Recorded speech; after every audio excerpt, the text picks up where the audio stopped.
Charm spells, lightning bolt, fear.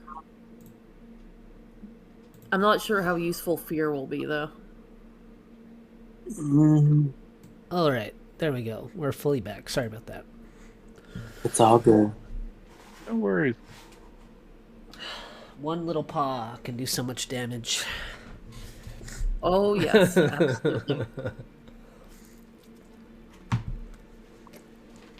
All right, sorry, Mavathor. I didn't mean to interrupt your flow. I don't really think I had much more to say. Oh, okay. Aside from that, yeah, planar rulers can overrule incoming planar travel. And I don't know if you caught it, I had asked if Realms of Dread were, since they're weird, if they would mess with that at all. Mess with planar travel? What do you mean? Like his ability to sense gates in and out of Avernus. Especially if Strahd was still in charge of it. Well, Would he be able to do that? Strahd's curse is broken on Barovia, essentially. So, like, I didn't designate like the pinpointed locations any of those tuning forks were adjusted to, but just for an example, like, say the tuning fork was attuned to, one of the Dread Realms, or even if it was Barovia, now that Strahd's curse is broken, it wouldn't affect gating to it now.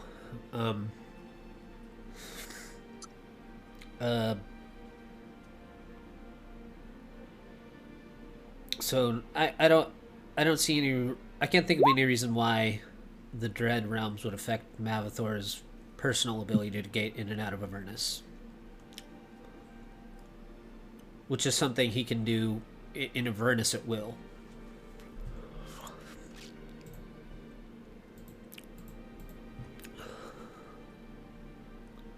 Did that answer your question?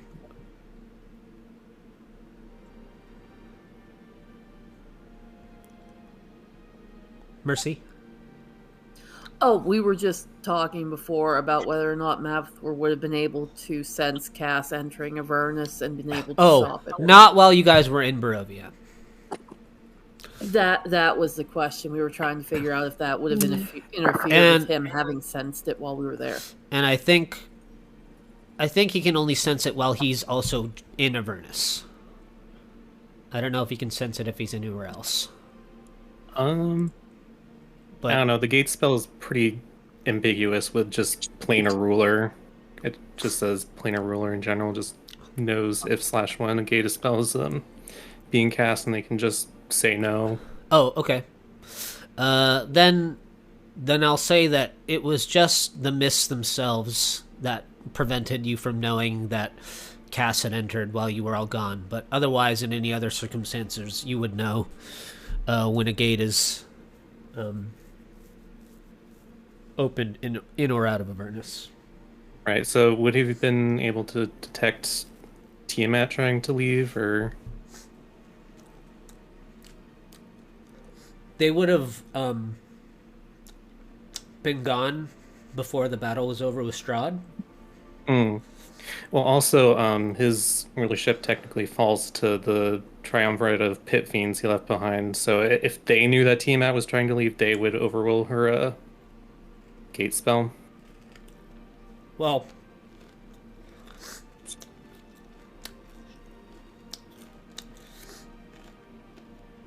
I don't think she left through a gate.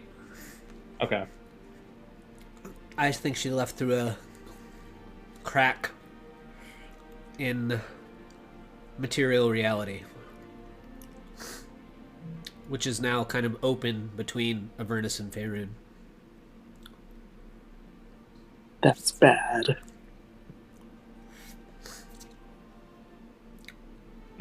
Well, So- That's not a good thing.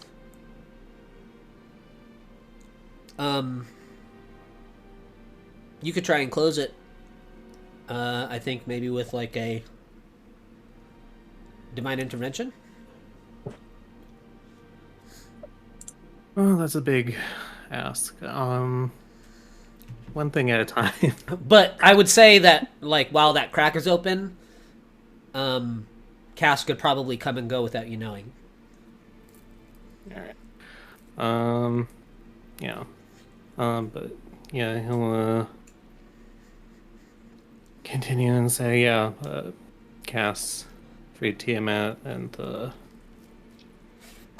he only knew where I was because of someone, as he looks at Lep.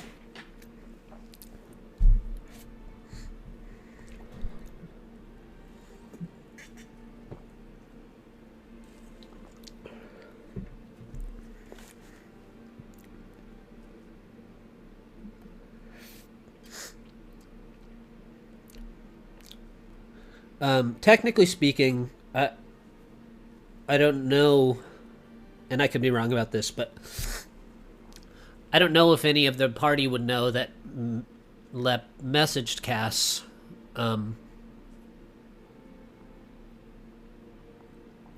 While you guys were in Barovia. But he mentioned it in the roleplay channel. Oh, did he? Oh, okay. I did. Yeah. Yes. After, All right. And then Well, it just kind of did a telephone thing. Yeah, I see. Yeah. I tried to read most of it, but then I Oh, got Ryan, I I got distracted with replying to some of them and didn't catch quite all of them.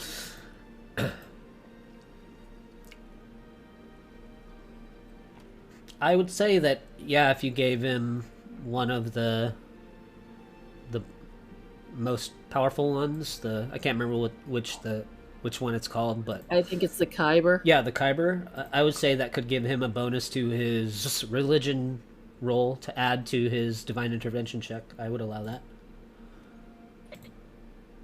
Okay, so what I had asked was Mavathor. I don't think we should leave that crack open for Cass to come in and out. So I'm willing to give you one of those Kyber dragon shards to help boost your attempt to close it. Yeah, that's probably a good idea. I don't want unwanted visitors coming in and out. Especially from the material plane, then it starts to get messy. We all saw that with El Toro. Mm-hmm. Yeah, consider it an extra bit of the deal we made. And some insurance for all of us. Yeah. I can also try and contact the Raven Queen. See, maybe she will help. She doesn't hold any sway here. I highly doubt she'd be able to do anything. I would say close that crack sooner rather than later, just because it's Cass we're talking about. Right.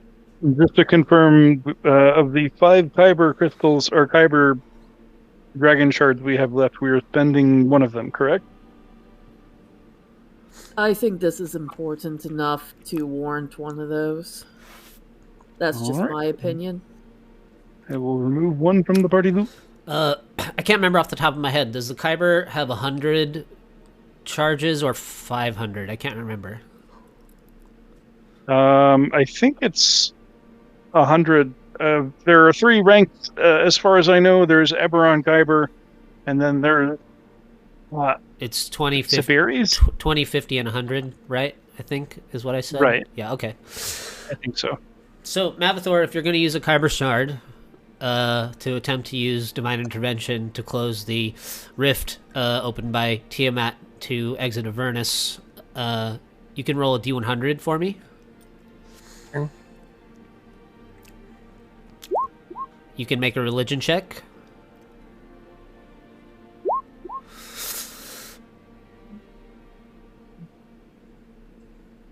And you have to roll below a 63.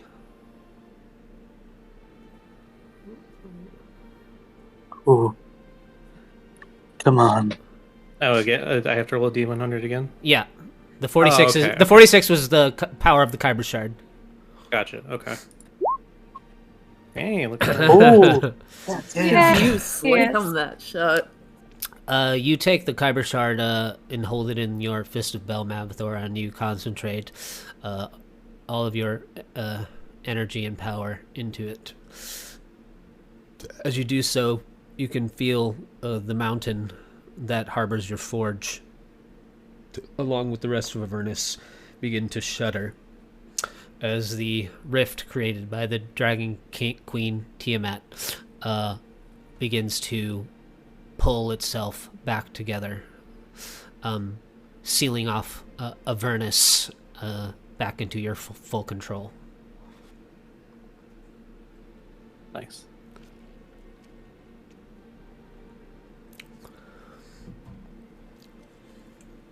Yeah, kind of shakes the dust from. I assume the crystal just kind of turns to dust in his hand.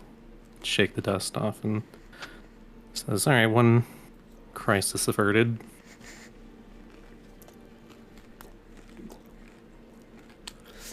Should we perhaps take care of the other matter in a more private location? Well, before you do that, I have one other question for you, Mavathor, actually. How, in your opinion, how small of a thing do you think that you can sense is in or happening in Avernus?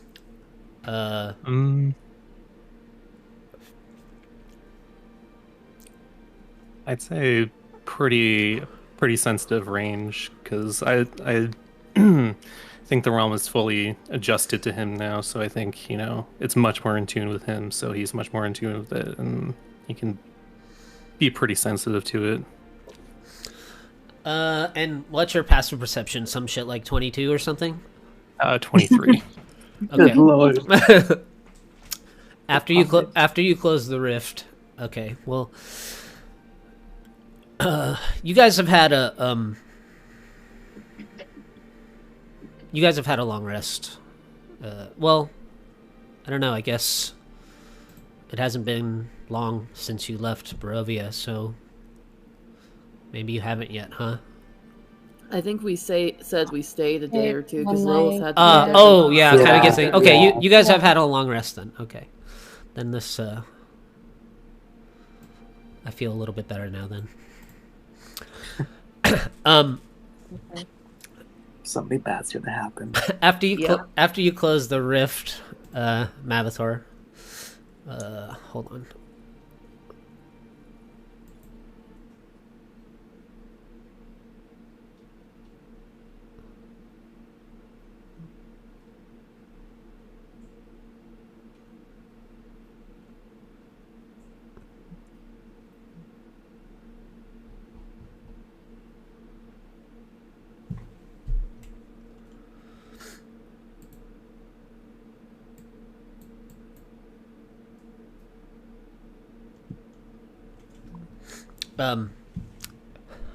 After you close the rift and seal off Avernus,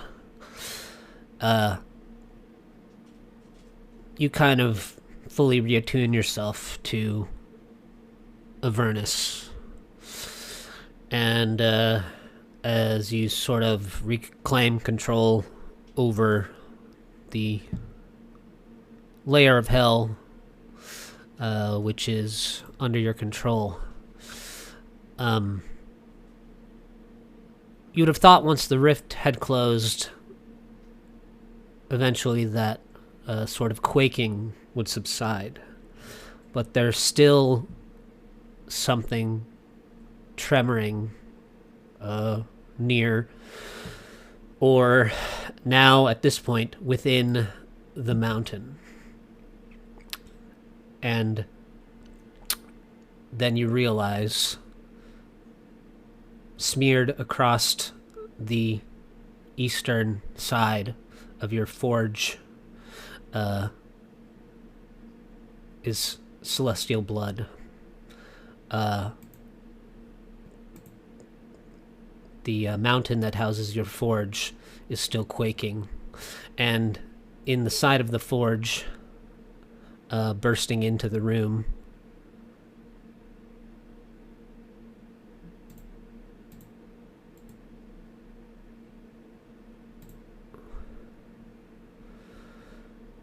Oh, hello. What's that? Good God, what is that? Oh no! A massive demon bursts through the walls and begins to regurgitate, and spilling out of its maw are about a dozen demons as it vomits demons into your forge. You guys can throw your tokens down.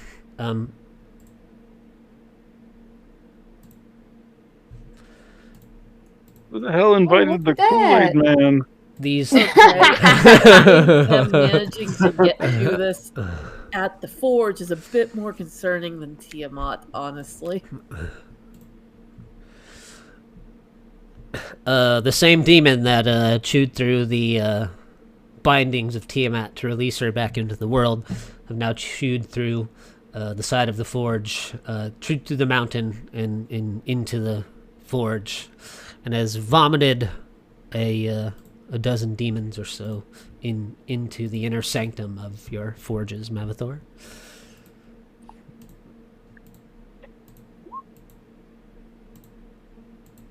Well, Mavathor, it looks like I'm starting on our deal early. I hope it Well, wouldn't that's come gonna to be this. but fun. When one purges the unclean, it is a task like any other.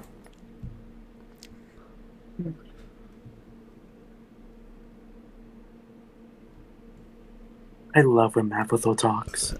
I don't know what it is, but it's just so epic. I love it. Hey, I have a very important question. Does Lepus have his stuff? No. No. He's still like powerful, but like he doesn't Can have. you pop out and get it if it takes you around or something? Yeah, I can.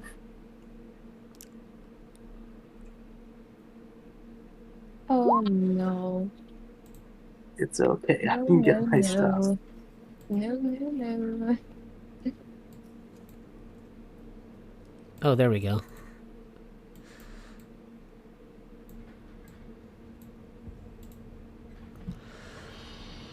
Hey, Oh, did I not roll? Oh, I must have forgot to one roll demon. initiative. Oh, Oh yeah, I didn't roll. Whoops. All right, as the Oh, I forgot to roll for Maggie. demon Krokek Toek, who has been roaming Avernus ever since it was released from the blood scab, bursts through the side of the forge, chewing through the mountain. It vomits demons into your inner sanctum, Mavathor, just before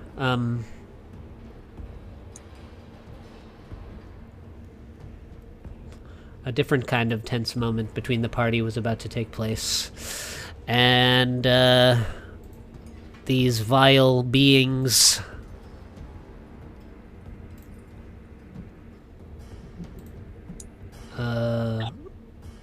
seek to destroy you all. So, Jin, go ahead. Just to confirm, it's been longer than 24 hours since our battle with Strahd, correct? Correct. And we have long rested since then. Yep. Mm-hmm. yeah. So I do not have 321 temporary hit points, correct? I don't think so. No. We don't have exhaustion, correct? I believe it went down by one. You guys said a couple days, so you could have had 2 long rests. Okay. Okay. You are a kind and merciful God. Nobody but Lep had more than 2 levels of exhaustion, right? Well, Left No, I had had 3. Okay. I will ask. Left died and came back. Oh Does no, that get rid of the you don't exhaustion? have any exhaustion, Lep. Okay, great. so just Lilith. Yeah. 1 level for tiring Lilith. being Yeah. It is. It really is. It is.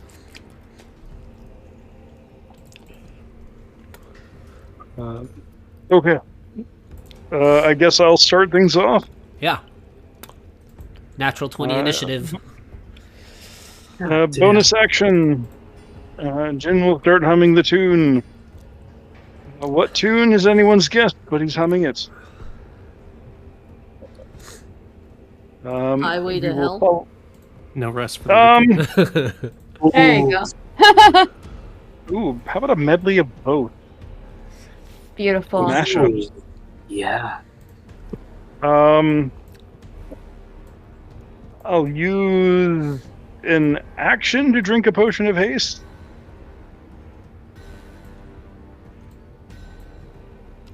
And we'll use our hasted action to drink a potion of heroism.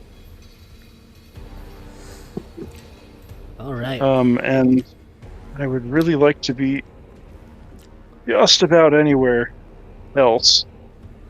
So I will move. I will fly around.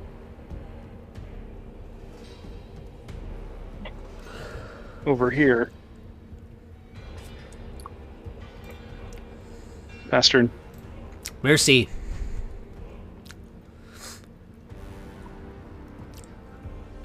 Yeah, sorry, my screen did something weird for a second. Well, she is probably immediately gonna shift and I draw the sun sword, maybe? Sure. Because she does still have that right now.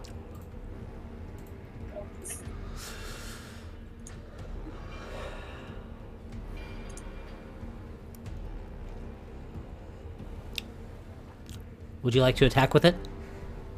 Yeah, I was just putting my stuff in. You were just. I thought you were just showing the demons. Make my sword. I don't think they know what it is. She has another if they don't. Hey, Mavathor, any preference on which ones go first? No, just kill them all. Fair enough. Flyer it is.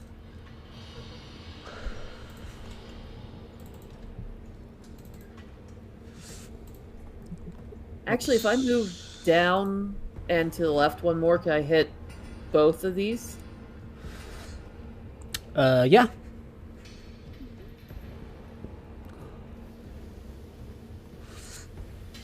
Okay. Yeah, if I use my action, I get one attack on each with that ability I have. I believe we determined. Yes. It would kind of work. I think it's going to be better to have the extra attacks on one. And I'm going to add a spell on it if I hit. Like, if you moved here, then it would be more beneficial to use that ability than just... Because it'd kind of be the same if you were standing here by just using your attack action, basically, you know? That's true. Would you let me retcon that, then? Yeah, if you wanted to, like, sneak your way in here between all these guys, you can do that. Yeah, that would let me hit 4. Then you'd get 4 attacks with that ability, and then you could still attack with your bonus action. Okay, do you want me to re-roll that first attack? No, that's okay. We'll say that's on the bird. Alright. 26 is definitely a hit, as you draw the sun sword and illuminate the area around you.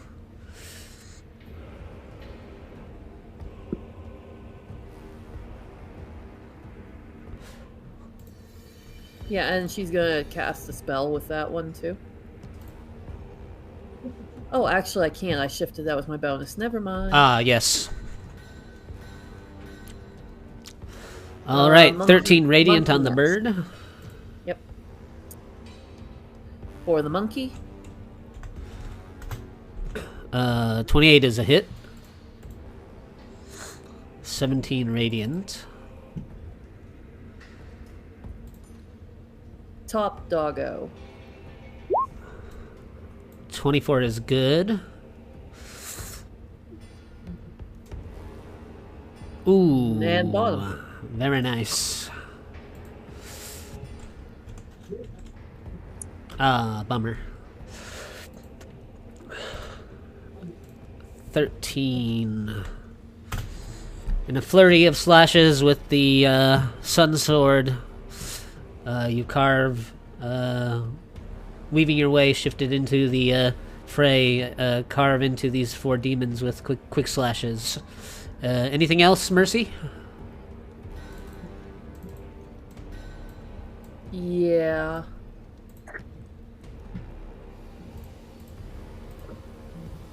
Yeah, I think she's gonna use her other sword, though, on the... Well, you used your bonus action, right? Oh, yeah, never mind. And Yeah. I use my thing. And then I think I'm done, actually. All right.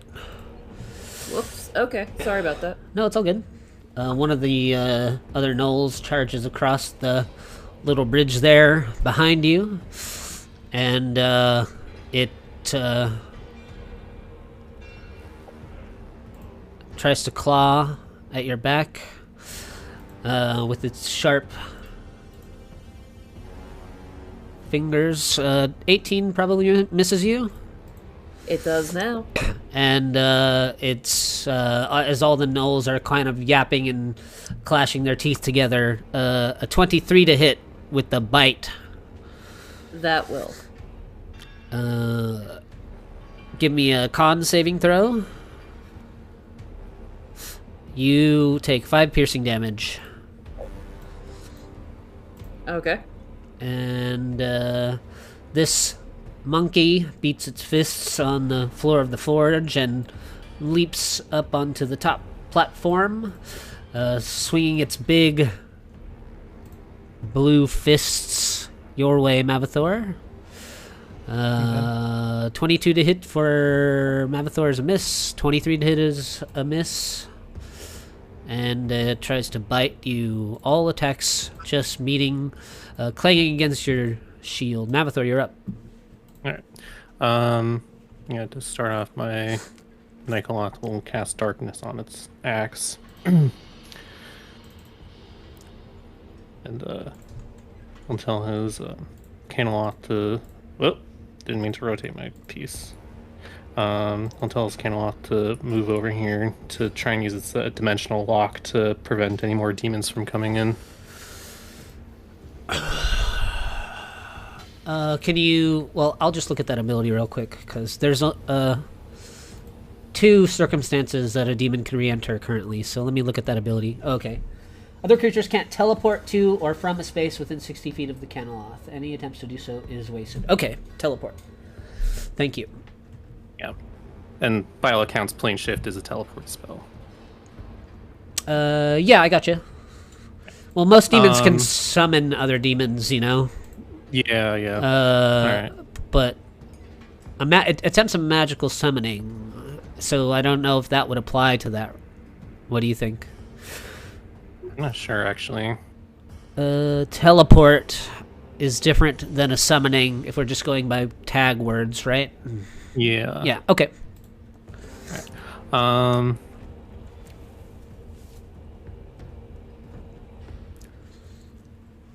Yeah. But yeah, he'll go ahead and attack this Ezru, I believe it is. Yeah, whatever this demon is. Does this demon have Devil Sight? The Barlgura? Mm-hmm.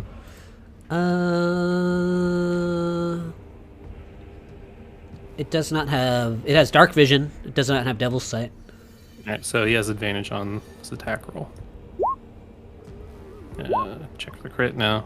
27 is 27. good. Yeah. Okay. Let me take that off, switch that to that. So it takes, let's see, 50? 50 damage? Yeah. Is any of that poison? No? No. Okay. with the hand and bell, you ring this Balgura's clock. It is bloodied. Nice. Let me just check something real quick. Okay. Yeah. Yeah, he is going to use one of his embodiments of the law to cast compulsion.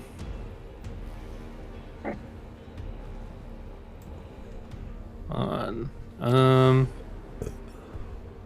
creatures of choice.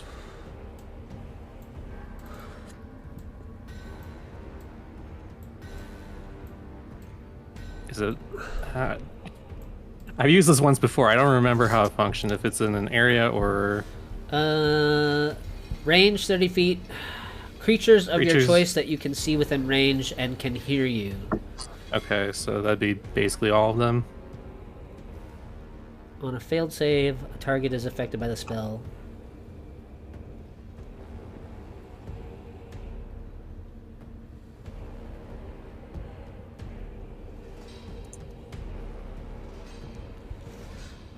Oh, I mean, he can just move here and not take any opportunity attacks and try and hit everything.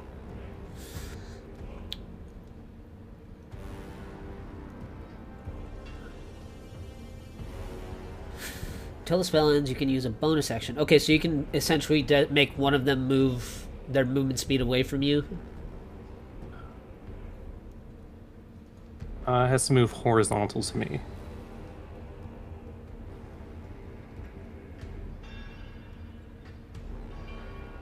And then all of the creatures have to move in such a way.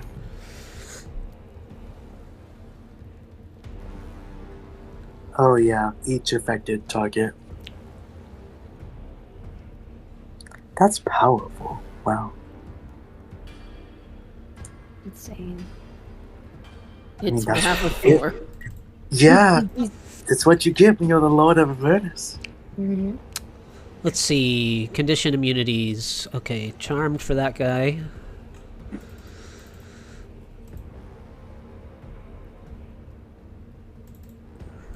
I think it's probably only going to be one of these creatures that won't be affected by it.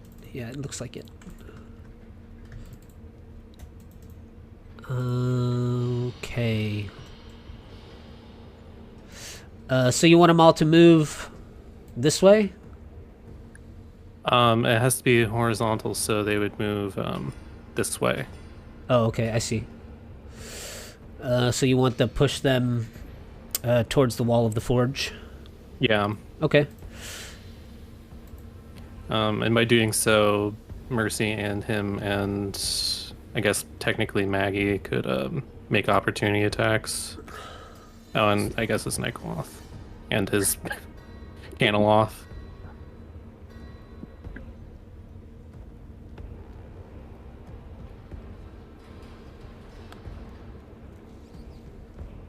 He would push them into the lava, but they don't move towards obviously hazardous places.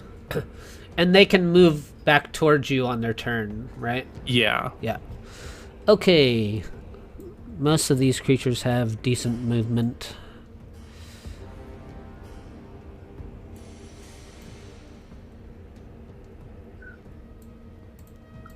Yeah.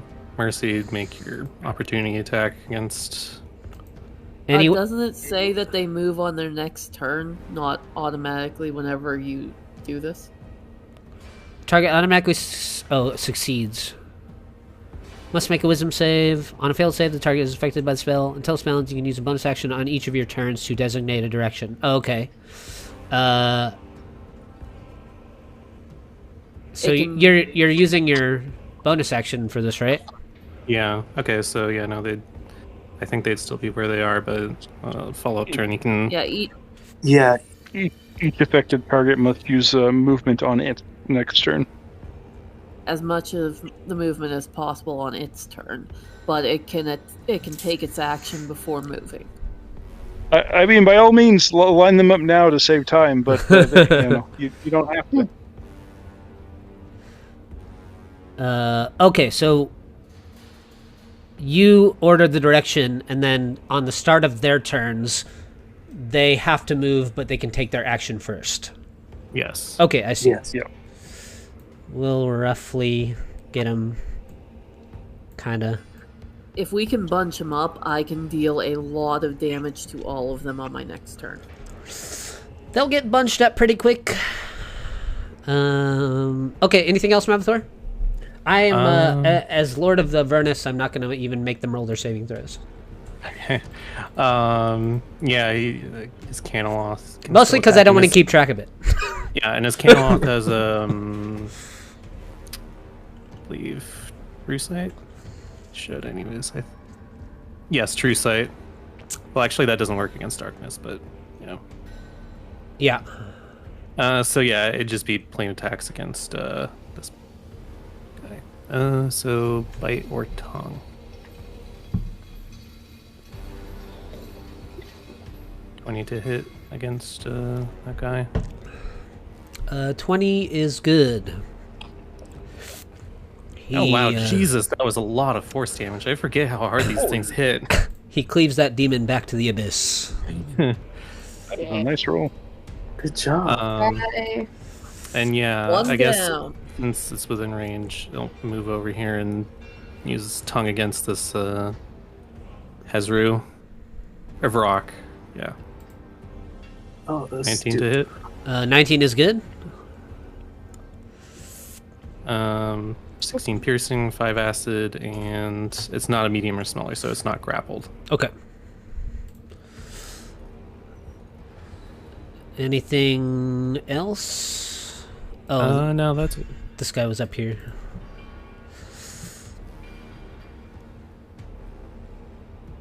Well, you know, I should have moved my Caneloth here, used the tongue against this one, and dragged it into the lava. Oh well. There's always next round. Yeah. All right, they can take their actions before they have to move with compulsion, right? Mm-hmm. Okay.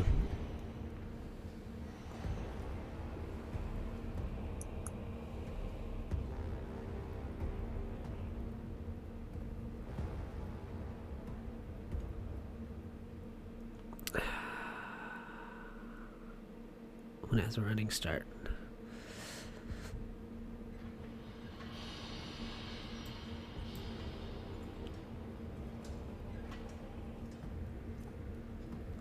All right, this Bulgura here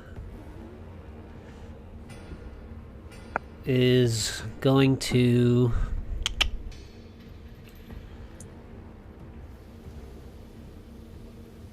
they have to take their action and then move. So I guess 20 feet when it has a running start. Okay. The Bulgura charges away from the group of demons. And it stops at the edge of the lava here. And then it leaps into the air.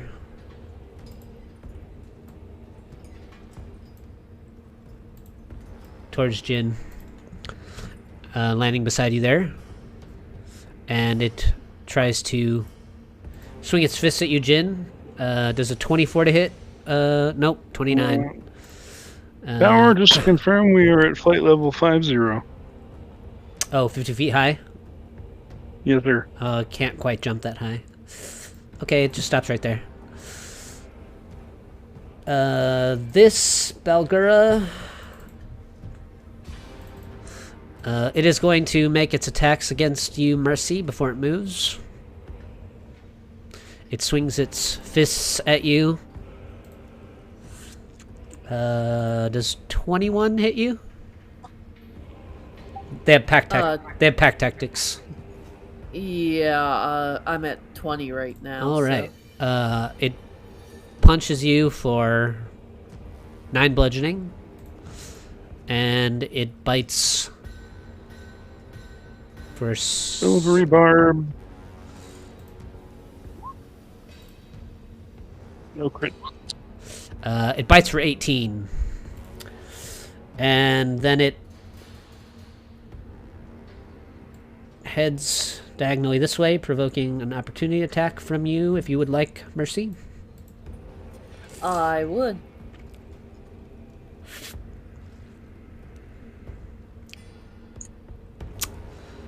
$23. Will hit.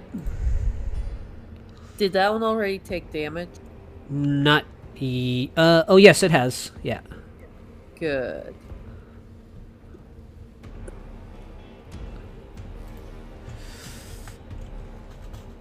Whoops. 28 on it. 28 total. The Sun Sword sears through its back as it bounds away I from used you. The other one. Oh, gotcha. Either way. Yeah, my sword does more than the top. So screw it. The Sun Sword doesn't seem to be as energized to slay these creatures as it was the undead. Yeah, she just scoffs and like resheaths it and pulls out her own. Lepus. Yes. He's going to snap his fingers and a portal to his Denny plane will appear right here. And I don't know if there would be a bonus action, a free object interaction for you to allow him to like grab his magic items. You had in the RP chat had kind of neatly all stacked it in a pile, right? Yes. Okay, we can call it an object interaction. Okay. Then he'll go in there, get it. It'll be an action to put it all on though. Alrighty. Well, he'll go in there, he'll get it, and then that'll be his turn. Great, took an action to cast or you could kind of like face step into it because that's more fun, you know. It casts an action to cast. Okay, So okay, I gotcha. Okay, yeah, I gotcha. That's the thing. But no, he's currently in the Demi plane. He'll use his next turn to take another action to put it all back on. Okay, sounds good. Maggie. Alright, Maggie's gonna go over here to the big guy, and she's gonna cast Vicious Mockery.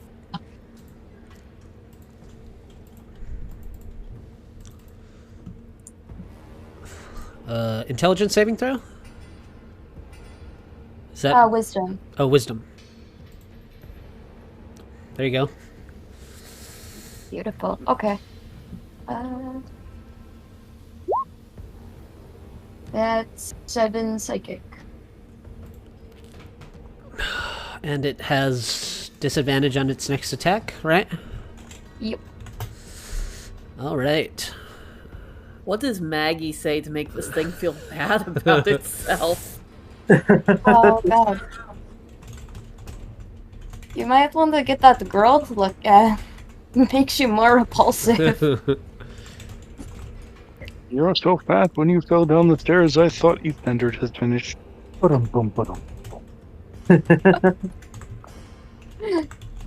Jin just needs to write everything. Yeah. Yes.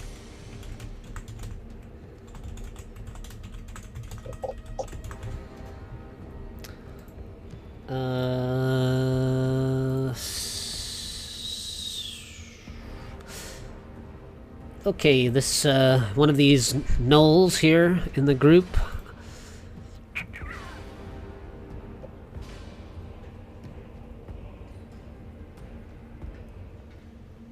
is going to point its staff adorned with skulls and teeth towards you, Mercy, and cast a spell. DC 13 con save, please.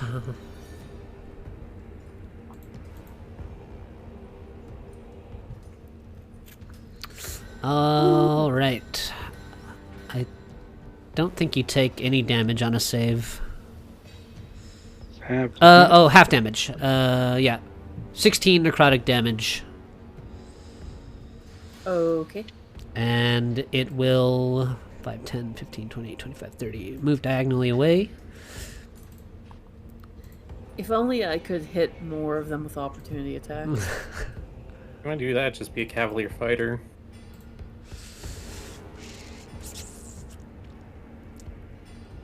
A giant wolf person with dragon wings riding a horse. That's an image. It's like a 10th level feature, so I think it's a little late for that, but... All right, the rock over beside you, Mercy.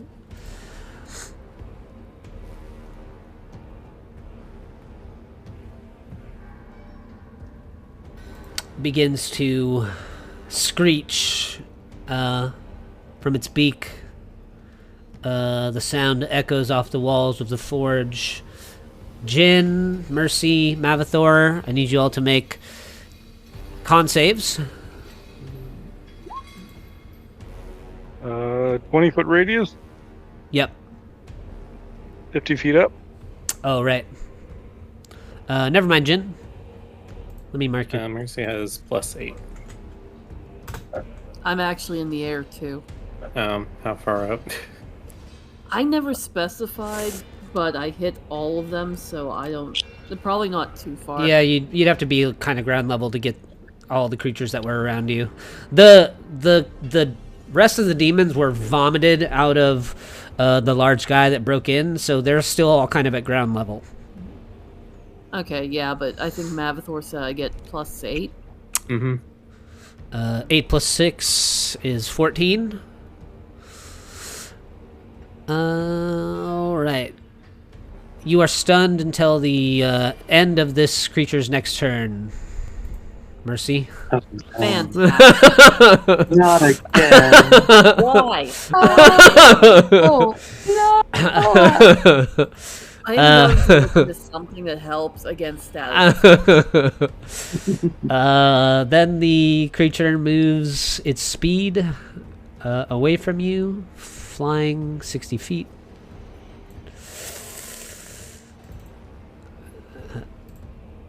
This null here, now that you're stunned, will the one just below you will make 2 claw attacks and a bite with advantage that you're stunned.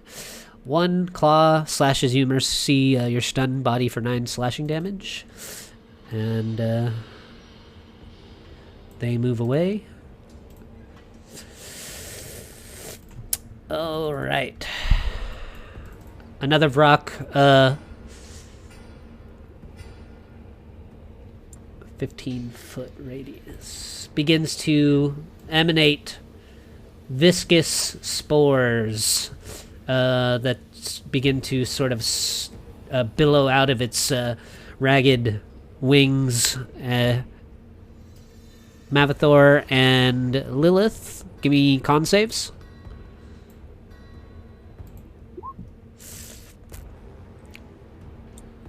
Does Lilith also have +8? She should. 5, 10, 15? Okay. Then neither of you are poisoned, and this creature moves 60 feet away, or as far as it can. Provokes an opportunity attack from Mavathor. It will, indeed. Hannibal 19 is a hit. 20, 35. A botch for only 23. 30, 43? Is that what that is? Yeah. 43 from the hand of Bell. As you smack the rock's ass on the way out. Lilith.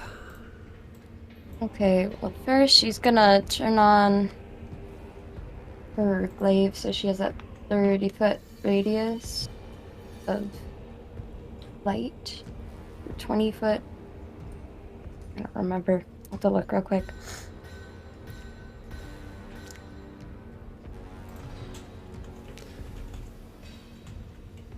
$20. Okay. And then she's going to go over here.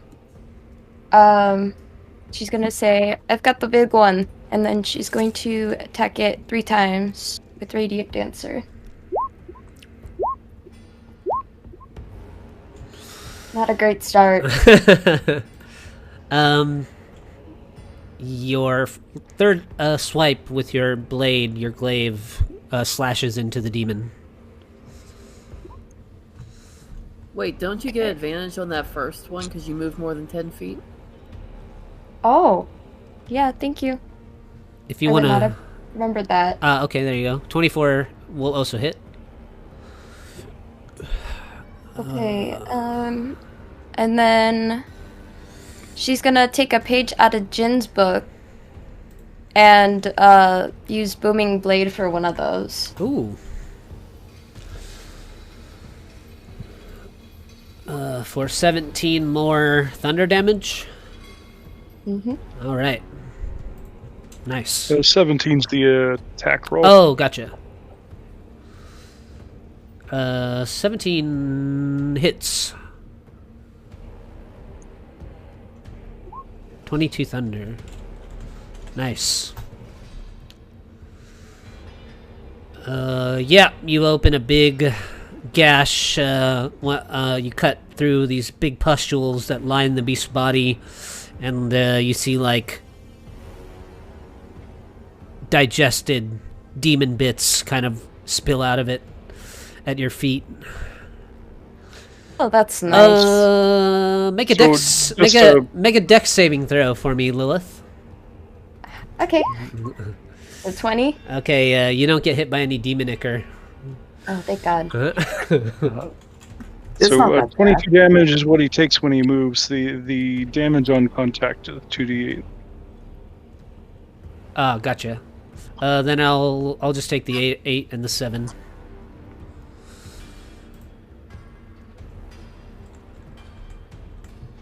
Okay. Whoops, did I skip a creature?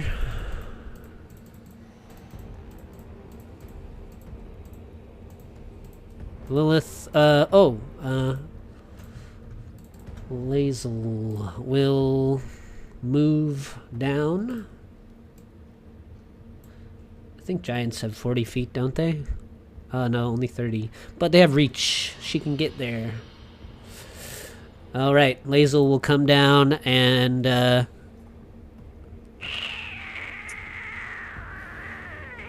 swing at one of these gnolls twice with our big forge hammer. Just turning this one into a pile of blood, guts, and bone.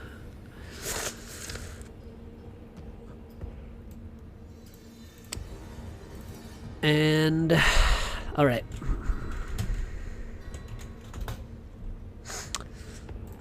The big mod demon peeking out of the side of the mountain into the forge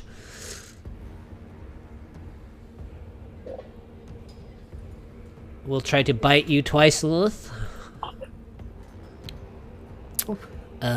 Its first attack chomps down and bites into a hunk of the staircase right beside you, just ripping through the stone.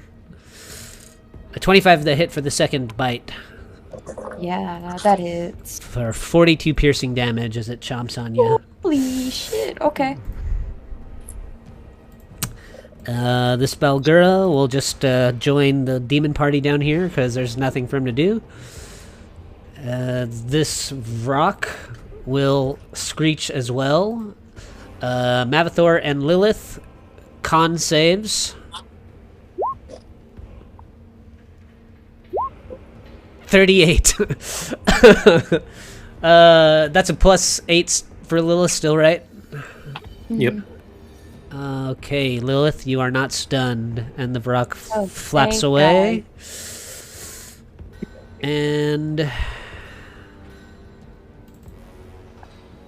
one more little gnoll who is dead. Jin, you're up.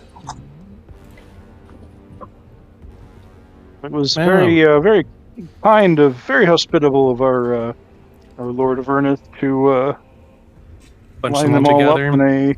in in a single. I mean, you can't really like get much better than that. It's like demon bowling now for you, Jin. Yeah, we'll go ahead. I have just so many. Wizard's choices. paradise right now. It's hold on.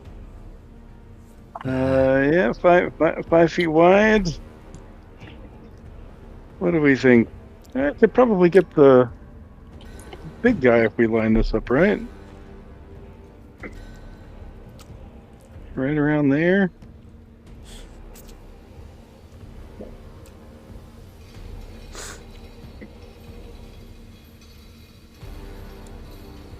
Yeah, I think these 5 will be the proud owners of a new sunbeam in a minute. Okay. And by a minute, I mean right now. Would they all kindly roll? Are you casting this from a scroll? Yes. All right. DC 20.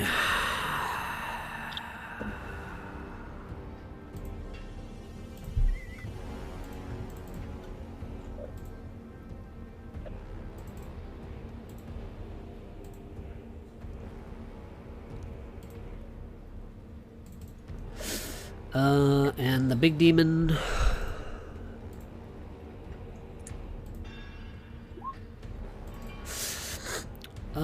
Okay.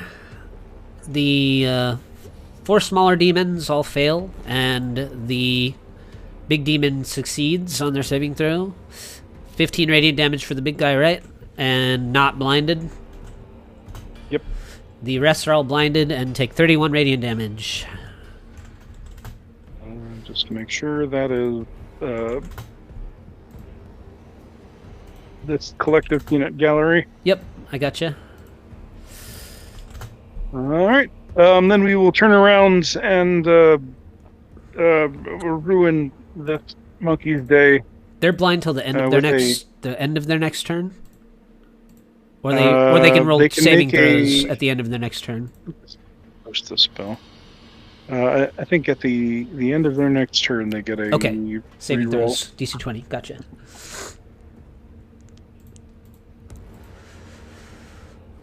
All right. Anything? No, hang on. End of my next turn. End of your next turn. Next Okay, turn I see. Nice. Yeah, end of my next turn. All right. Since he's blind, this is an advantage, which is very, very unfortunate for him. Just missed the crit with Arcane Combustor at 9 charges. Oh yeah, you're hasted. Yep. Yes, any one of those dice rolls would hit. Yep. 31, and that is for 40 points of force damage. All right. Arcane Combustor explodes that monkey, which goes tumbling into the lavas below. Then the backhand of backhanding will backhand this pool about to be backhanded, and will do so at advantage. A 29 will probably hit. Yes. For a whopping 24 points of force damage. Which guy was it again? The blind. Okay. This one. The Bigsby's hand lifts the knoll into the air and hucks it down the hole behind his little friend there. I love Jin so much. He's very good at subtraction, our Shadow Elf. I appreciate that Lepis is working on his flattery of the rest of the party early. Yes. Gotta get on the good side. Yeah. Then we will take a rare shot with Penumbra at the Varrock over here that blinded. Okay. With attack number 2. That one's not blinded. That's just showing me when Mercy is unstunned. This one? Yeah, that one wasn't in your beam. Oh, okay. Yeah. Then we will shoot the other the rock who is blinded. Yeah. Kapow. Again, just barely missing the crit. 31's going to hit for that much. 23. As the rune on the gun glows and the halls echo with the resounding sound of thunder. Nice. Trying to get a hand down, but You got what, 2 kills in 1 turn? we're gonna go for 3 because I'm using my bonus action to monkey punch the monkey.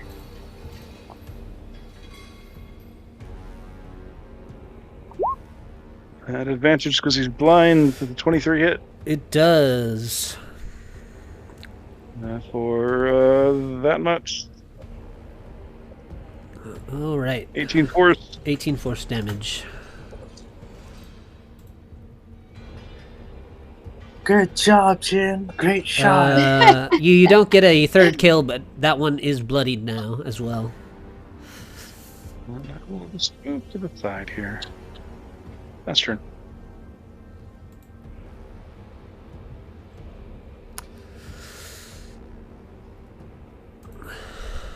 I'm just gonna throw down a random marker for the hand because my Roll20 is not working the way I would like it to. Mercy, you are stunned. Sorry. Noel will... Also jealous. I was looking forward to doing some bowling. try and claw you twice and attempt to bite you. Even in your stun condition, it cannot manage to do any damage to you, and then it will go as far as it can away. Diagonally. This guy is dead, and Mavathor, you're up again. Alright. Well, seeing as they're so far away, he'll go for this big guy. Move here. And yeah, his Nikoloth will fly on over here to... Maybe more like here to give him an advantage on his attacks. Or attack singular. And... 31 is good. Okay.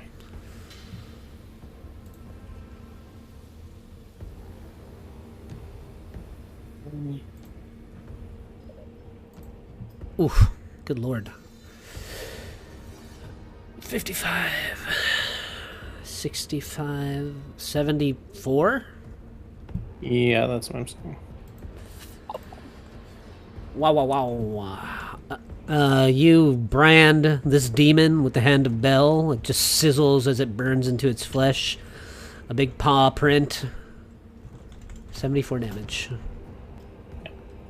And then as his bonus action, he'll use Healing Word on Lilith. Oh, I should have just clicked the macro. No, I did that. Yeah, at first level. So she heals for, I don't know, for, let's see, did that calculate correctly? Yeah, for 9. Bless your And soul. as part of that casting, she can make an attack against the demon. Nice. Right. I at disadvantage because of the darkness. It cancels out because you're blade, right? Or probably not. That's a different thing. Yeah, so disadvantage. Alright. 16 hits. Cool. Oh, cool. Okay. He's a big boy. 23. 23 total. Okay. Nice. Then my Nikoloth will make 2 attacks.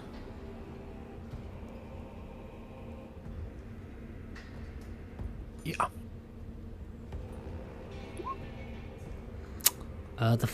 They're at advantage, right? Yeah. Both of those hit. Okay. Or 26. 26. All right. And then, Caneloth will run. Yeah, run like here. And use its tongue lash against that knoll.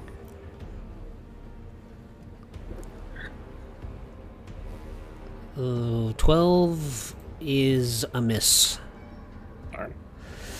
Alright, well, it doesn't have any more ranged options, so you'll just sit pretty by that lava right there. Okay. So since you didn't use your bonus action to direct their movement, they can move towards you guys on their turns this round now, right? Yes. Okay. Monkey. Oh, did I delete the wrong monkey? I might have. Okay, monkey.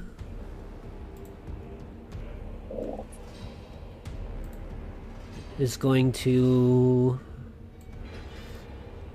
leap over to this side of your Nycloth, and in the darkness, it's going to. It has blind sight. Does that just that make works. the rolls normal? Yeah. In magical darkness. Yep. Okay, then it goes for your Nycloth with 2 fist attacks and a bite.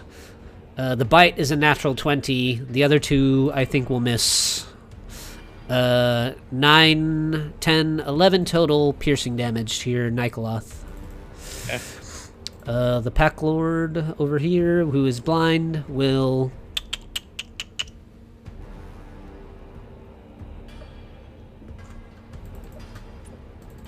make a perception check, I guess. And it'll kind of sniff the air and not really find anything to move towards. Lep, you're up. Lep is going to use an action to don all of his magical gear and then run out of the demiplane, fly up 35 feet, and just dispel the portal. So Okay. that'll be his turn. Maggie. Okay, gonna vicious mockery again.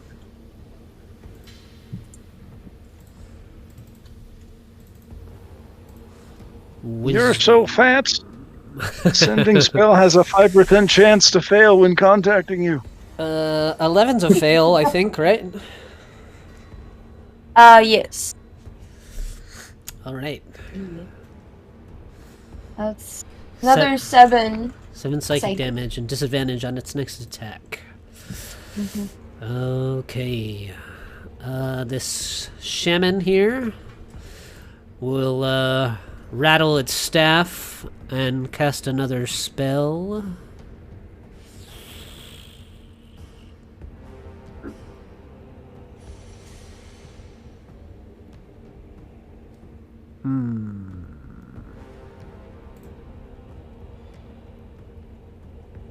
So I need the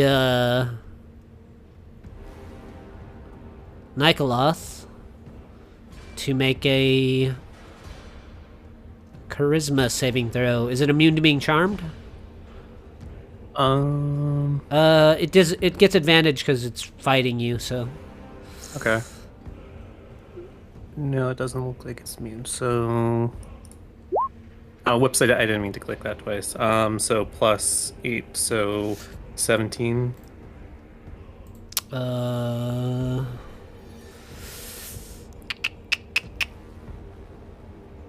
It passes.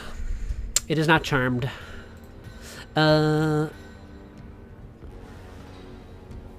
This gnoll is going to squabble in here and try to go for the Nycloth at disadvantage. 17 misses, huh? Right? Yep. That's the highest roll. And Vrock, which is at the end of this turn, you will no longer be stunned, Mercy. Why can't I click it? Okay, there we go. But it will fly over towards you. And it'll provoke an opportunity attack from your little tongue guy there. Okay. And then it will try and beak and talon you, Mercy.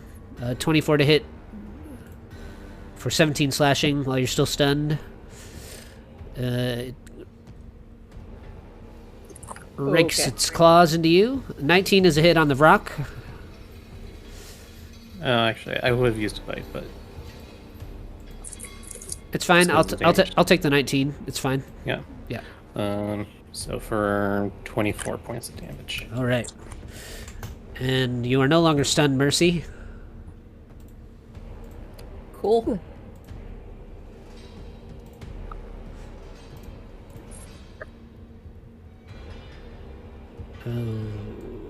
This blind guy stumbles around, swiping its claws at the air. And this other rock flies. You're 50 feet in the air, huh? Firm tower, flight level 50. Alrighty. This other rock will fly in your direction there, Mercy, and make 2 attacks against you as well. With its beak and its claws. 24 to hit for 15 piercing damage as it zooms back in your direction. Lilith, you're up. Okay, oh, nope, wrong one. 1, 2, 3. Oh, that's a 17, 18, and 19. Those will all hit the big boy. Okay, awesome.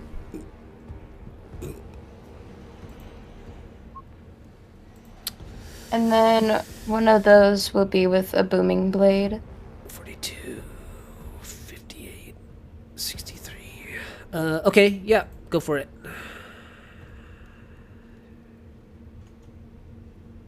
77 total damage? Is that correct? 10, 20, 30, 41, 42, 58, 63 plus 9. And 38 more if you move. 92. 71 total. Ouch. Make a dex saving throw for me. Okay. 14 plus 8, you pass. You do not get hit by any demon ichor. Lazel lumbers down and swings her massive forge hammer at one of these rocks twice, slamming into it with 2 big blows for a total of 53, 63, Ow. 70 damage. The bird squawks as she breaks its spine with 2 big blows from her hammer. Alright, let's see if the big boy gets lucky before it is sent back to the abyss here. It makes 2 chomping attacks against you, Lilith, both at disadvantage, I think, because it's in darkness and viciously mocked. Bite. Does 20 hit you? Yeah, that just it's. It chomps into you for 45 piercing damage as its teeth, Ouchie. jagged rows of teeth just clomp onto you and squeeze. Balgura behind Mavathor will... Oh, that guy already went, so I did delete the right Balgura. Okay, so we'll skip him. And the final rock here will... This one is also not close enough, so... to Jin, so it'll just fly over towards Mercy here. And as its wings flap and bat as it comes towards you, it'll come in with a talon For 13 slashing Blind. mercy. Blind. Oh, is that one blind? Oh, yeah, that one's still blind. Hold on, let me make a perception check for it real quick. Okay, it doesn't... it kind of flies around in a little circle right here and doesn't find anyone to attack. Jin, you're up. These guys are no longer blind, right? Or they have to roll their saving throw again. Yeah. At the end of your turn, right? Yeah. Okay, DC 20. Not that it's going to make that much of a difference because I'm about to make them blind again. We'll go here and use our action to shoot the sunbeam again. Ooh. We'll just thread this needle to avoid hitting Mavathor or his pet. Yeah.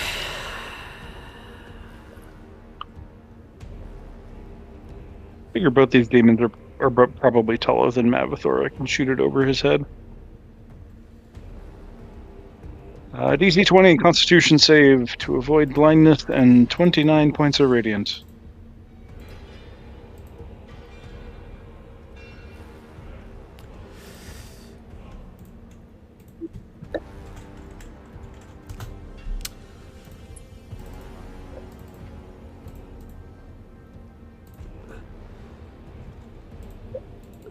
They all fail their con saves, taking the full radiant damage, and are now blind.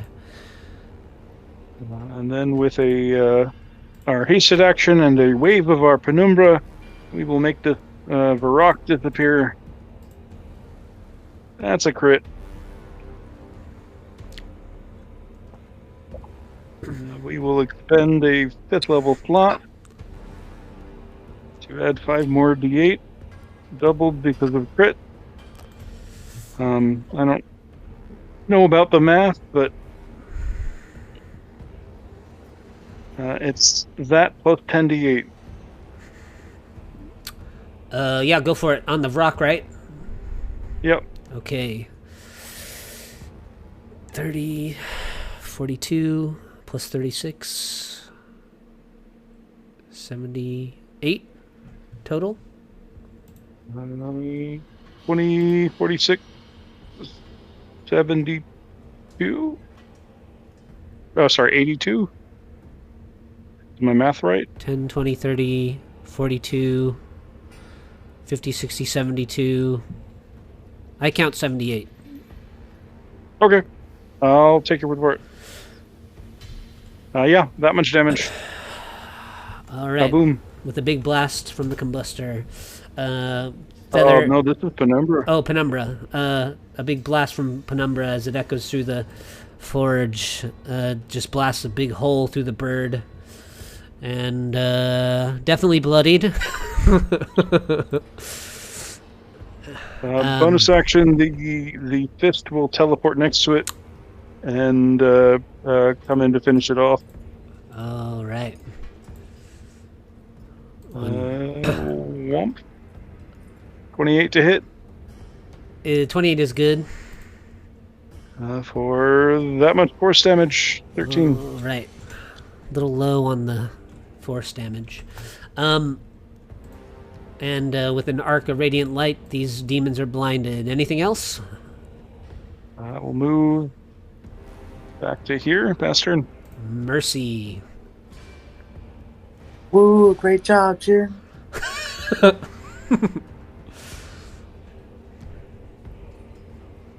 Okay, so I believe if I've measured this right, I can hit a couple of them with a spell. And I'm sorry, Mavathor, it's going to be your Nikoloth too. Okay.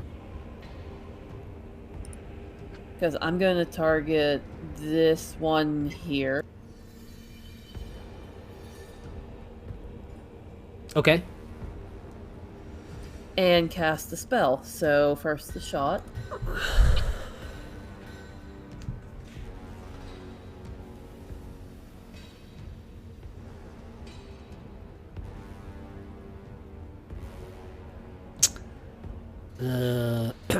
Yeah, 26. You fire from your rifle.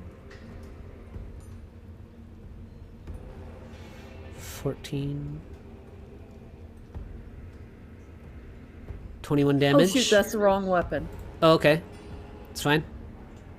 I'll take the roll either way. I'll take the 26. Okay. Okay, well it's 16 force. Okay. And your spell? It and everything within 10 feet of it must make a dex save. Alright, so the Vrock and the other Knoll and the Nikoloth and the big guy. Okay. Yeah, the other Knoll, the Nikoloth, the Vrock, the Balgura, and the big one, I think, right? Yep. Yep. 18 for my Nikoloth.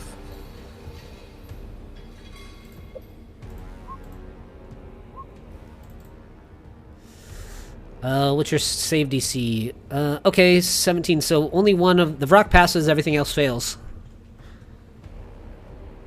Okay, so for the one I hit, he takes 48 lightning. Okay.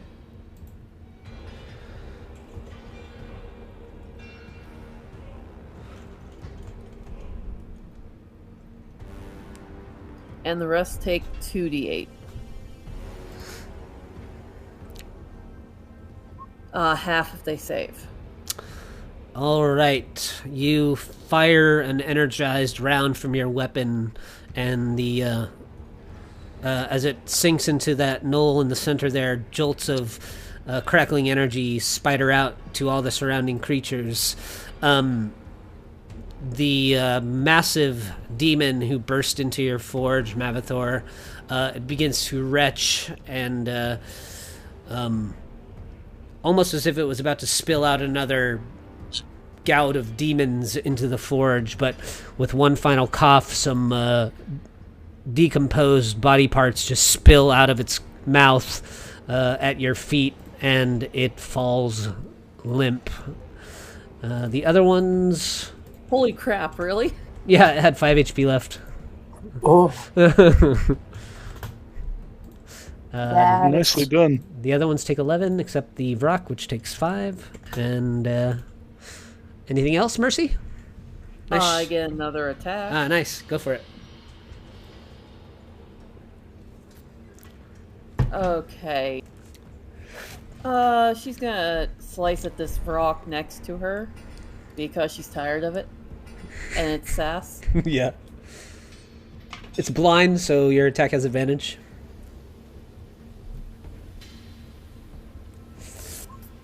$27. Yeah, that's good.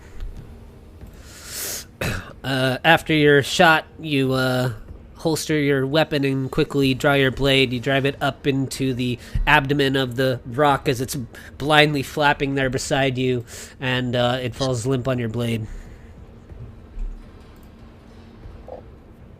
Okay, and that is 2 attacks and a bonus. I think, unfortunately, she's got to stay about where she is. Okay, that's fine. whoa! Wonderful job, Missy. Great job. No. You are really trying to suck up. Yeah. No. Yeah. Null moves up and makes attacks at disadvantage at your Nikoloth there, Mavathor. One of them actually hits, I think, an 18 and gets it for 5 slashing damage.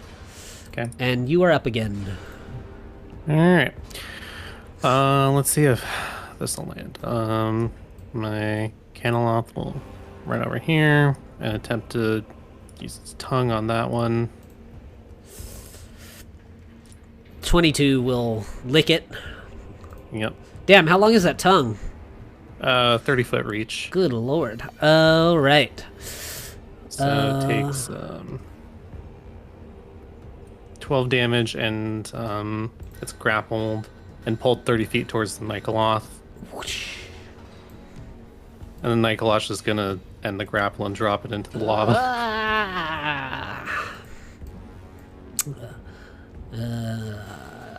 You guys hear a hiss and a pop as its body hits the magma below.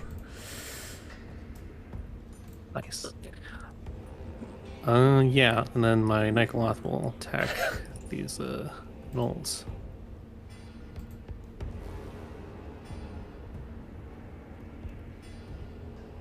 Three to hit. 23 is good. Or 28 slashing. All right. Which one does it swing at? Okay, that guy. one. Okay. 28 slashing damage. It hacks into it with one hard swipe of the axe. Bloodied. 20 also hits. Yep. 15. 15 doesn't quite end its existence, but it's pretty close. Okay. Yeah. Mavathor will take a swing at this Algura.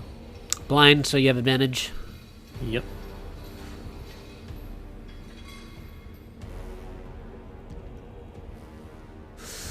$33 with the hand of Bell. 20, 39. 49. 49. Oh yeah, 49.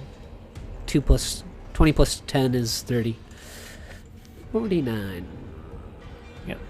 Yeah, and in his bonus action, he'll use his compulsion to make them push up against the wall. Okay. Balgura dead. All right. This blind guy will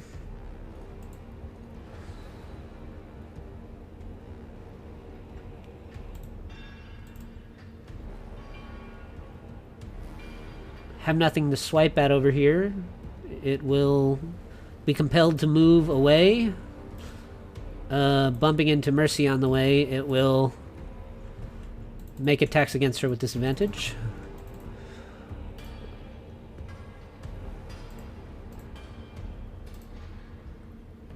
The 24 to hit Mercy for 11. Yep. As it swings its fists at you, and you easily dodge as it's blind. It just thrusts its mouth forward and gets a nice little chomp on you. Lep, you're up. Alrighty, Lep will move an additional 30 feet in the air, so he's 65 feet up. And he'll move here, and then he will look at that Balgura who just attacked Mercy, and I will need it to make an intelligence save, DC 19. 1. It takes 12 psychic damage, and it cannot take a reaction until the end of its next turn. And on this next turn, it must choose whether it moves, it gets an action, or a bonus action. It can only do one of the three. Okay. Sounds good. And would you like me to roll a wild magic too? Yes, please. We might as well squeeze one in there. That's a 98. Ooh. That's high. Could be Very good, could be high. bad. You don't know if it's the lingering fear that is bubbling to the surface, or just the being back on the plane of Avernus, but you feel a surge of power bubble up inside of you, and for the next 10 minutes, all of your spells deal maximum damage. You have advantage on attack rolls, saving throws, and ability checks. Awesome. Thank you.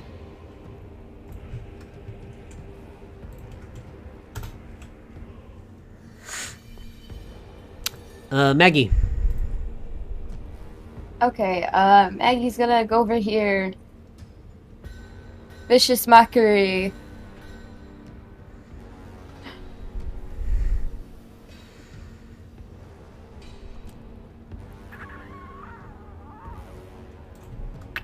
wisdom I save. don't have an insult for this guy.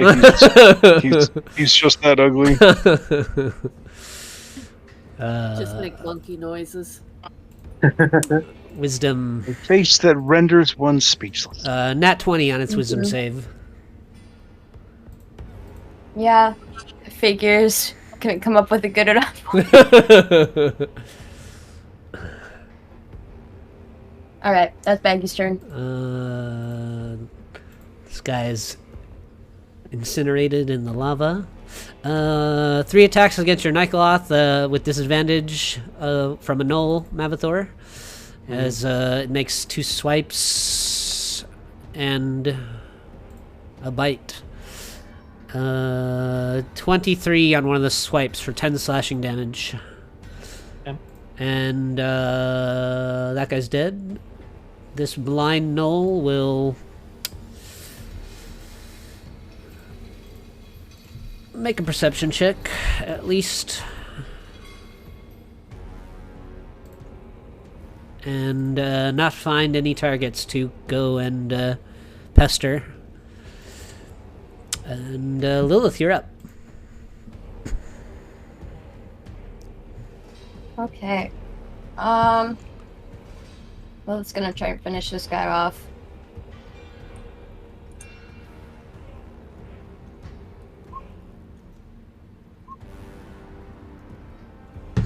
Okay, 17, 19, 23. All good. Your first slash actually puts this Balgura down. So you can make your other 2 attacks against this guy up here if you want, who's still blind and at your level. This one? Well, that one over there, or this one down below you, the rock. Oh yeah, we'll just go over here then. And then we'll put a booming blade on one of those. Alright. I'll just take all your attack rolls from earlier, so those 2 will also hit that guy. 17, 20, 7, 32, 39. Alright. With 2 big sweeps from your glaive, you carve into the demon bird. And the Forge Master will turn its attention towards this blind monkey over here. With 2 swings of its Warhammer at advantage, it will possibly kill that fool. 60. Yeah, that is just enough to pummel that one. And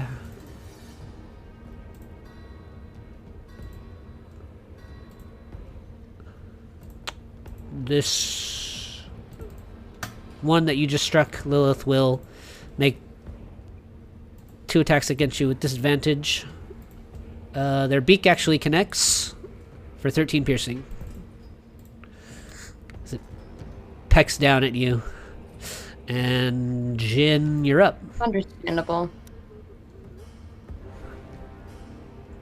Alrighty, we will reposition to here. And with our action, we will line up Tweedledee, Tweedledum, and Tweedledead for another sunbeam. Or, well, the same sunbeam. Yo, Jim! Continued with an action. CPU DC 20 Constitution save to avoid blindness and 26 points of radiance. Sorry, I was looking away. Is it at the Vrock here? Varrock and the 2 okay. gnolls. They both fail. 26. 26 and blind. 26 and blind. Are they still up? They both are still up. All right. With our hasted action, we will whomp this Varrock Penumbra. That's a crit. So You can roll the damage if you want. okay. Yeah. That much damage. Your shot goes through this blind rock, just leaving a massive baseball-sized hole through its body. The bullet travels and splatters the brains of this gnoll behind it around as well. Efficiency. That is how you do efficiency. Bonus action, the backhand of backhanding will teleport above this gnoll with a closed fist and punch downward.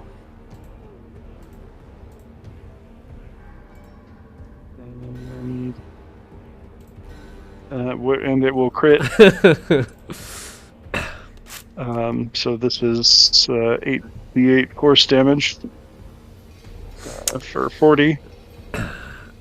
Yep, the hand just picks up the gnoll and squeezes. You can hear the bones crack and snap as it crushes the demon.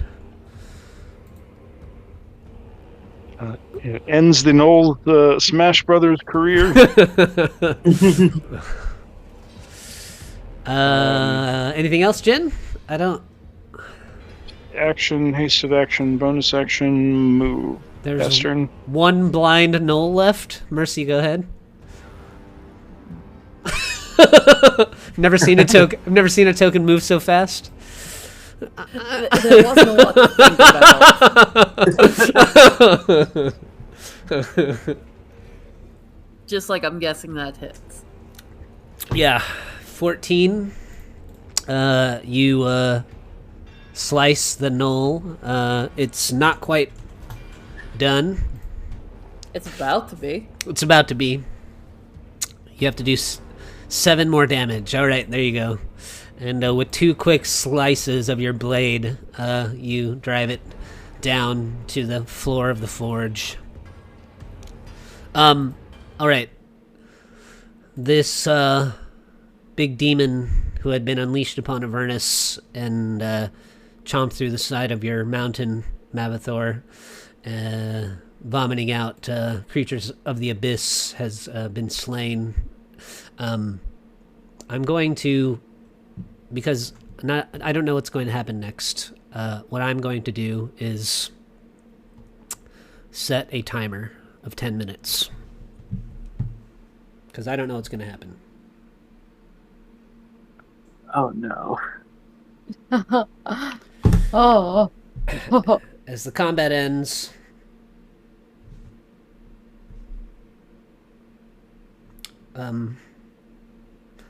the demon bodies are laying about the forge, and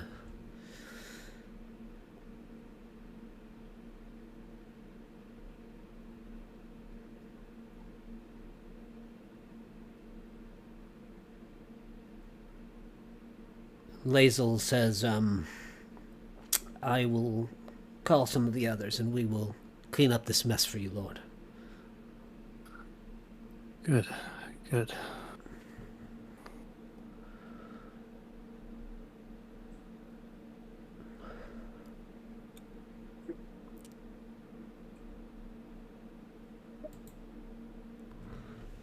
And you hear Lazel whistle from I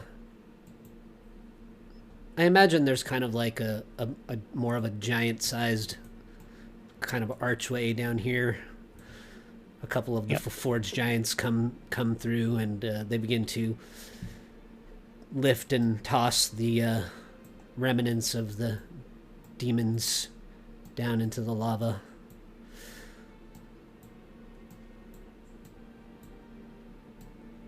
They sizzle, and a pillar of black smoke begins to kind of funnel up. There's like a billows here, and one of the giants begins to pump the billows, causing the smoke to kind of funnel back down out of the forge as it's kind of carried away, as the demons below sizzle and burn.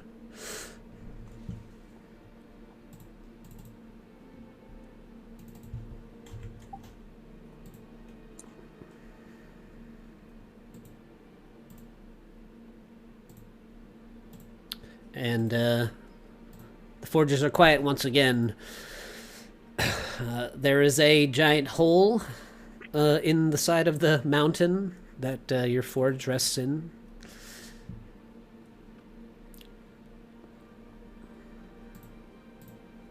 Yeah. I'll look to Lazel and say, be sure to fix that as well. It's unsightly. We will get to work filling it in right away. And after the giants clean up the abyssal mess, they wander out in where the hole is, and they begin to work from the outside in, filling the mountainside.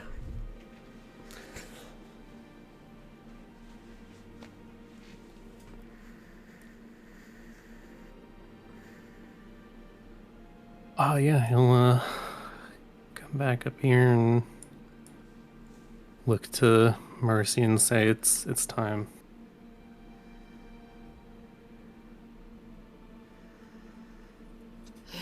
Yes, you want to do this here? Mm-hmm.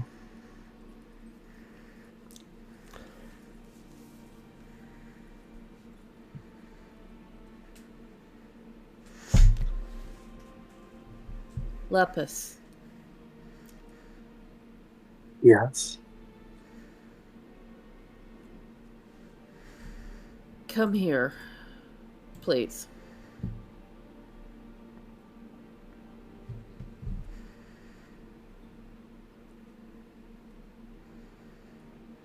Okay.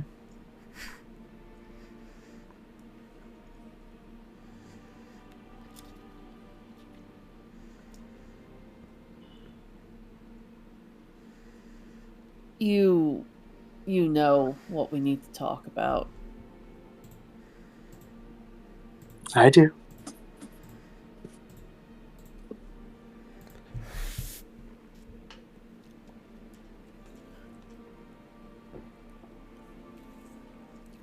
I have to ask, why did you contact Cass?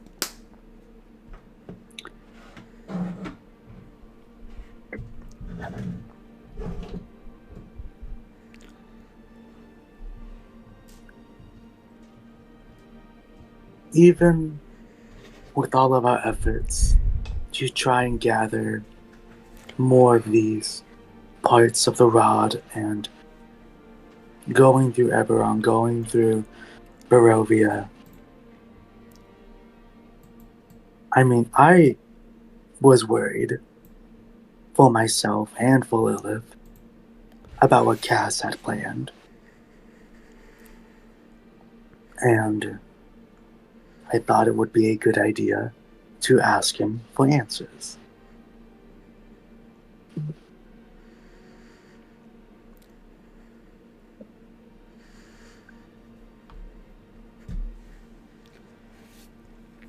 Instead, he saw an Talk to us opportunity first. here. What's that? Why didn't you talk to us first? You guys would be saying exactly what you're saying right now.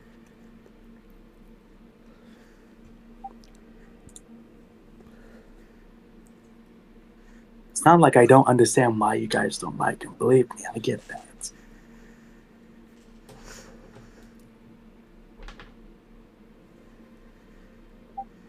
If you had told us, we would have been prepared with maybe some countermeasures. Countermeasures? Like what? We couldn't leave Barovia at that time. We could have waited until after. A message, maybe? Not while Strahd lived.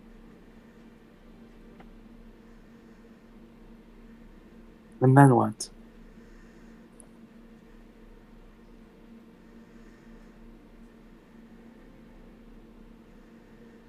It would have been a simple matter to collaborate with you on a more constructive means. So what you're saying is, you would have stopped me from contacting him. No. This all Not seems to be a very necessarily. polite way of saying that. As we do not know when people are actually him or not. Mercy and Love have lied about it. The issue is not so much you contacted Cass, but you contacted Cass while we were in Strahd's domain. And told them our location. I warned you that Strahd had dominion over all transportation and messaging spells while he was alive. That was not an order, Lep. That was just that was advisement. A statement of fact.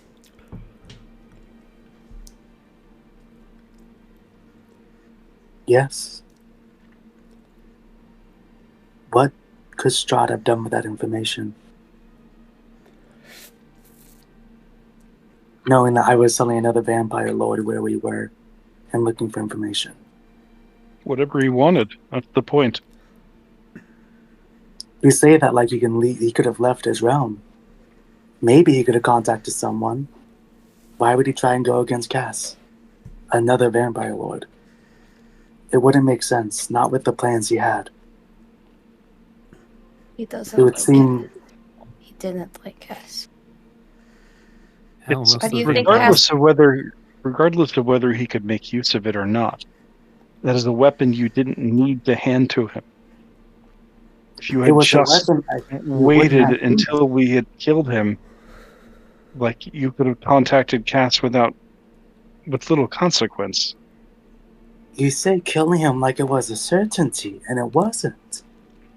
Had things gone differently, had we been less powerful, the battle could have swayed either way. We did not win that fight easily. And it very much could have ended in our loss. It would have gone 100 times worse if he would have came. Enough, everyone. We're just going in circles and circles and what ifs. And Mercy's actually going to go stand by Lepus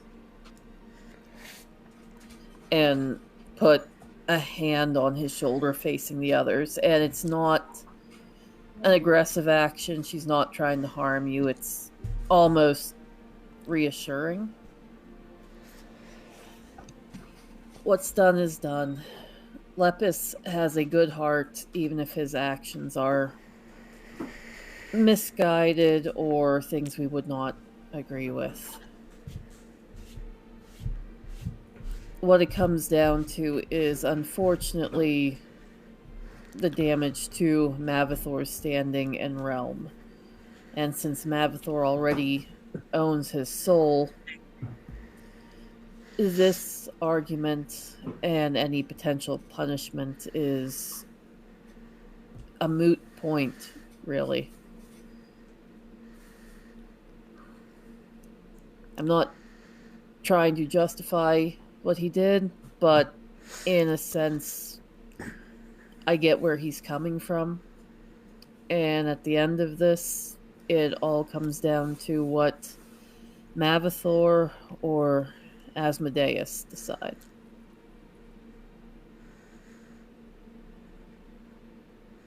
More so Asmodeus than I, but I have a feeling he'll back my decision. Truthfully, you may as well lay some blame at my feet as well. No. No, Mercy, Lepus. No. Shut up for a minute. No, Mercy, you need to shut up. She's gonna just cover your mouth. Lepus is gonna face your turn to listen for a second.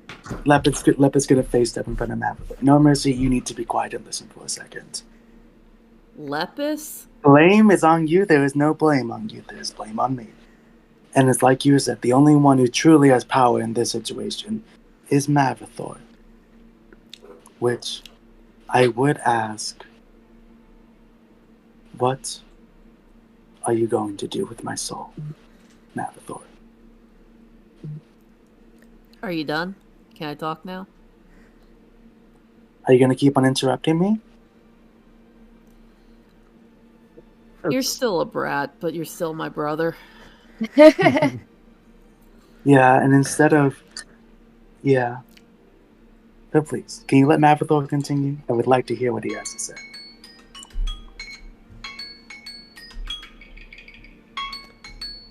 Well, believe me when I say I don't take this situation lightly.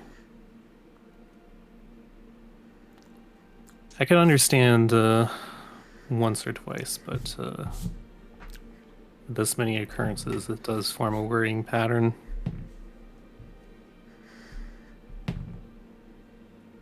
On the mirror side, you can't deny the help he's given us either. Not that it erases the wrong and damage, but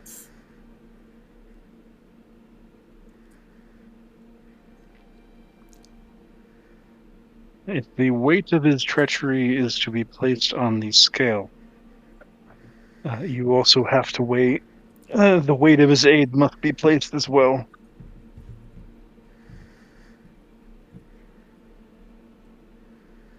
That's true.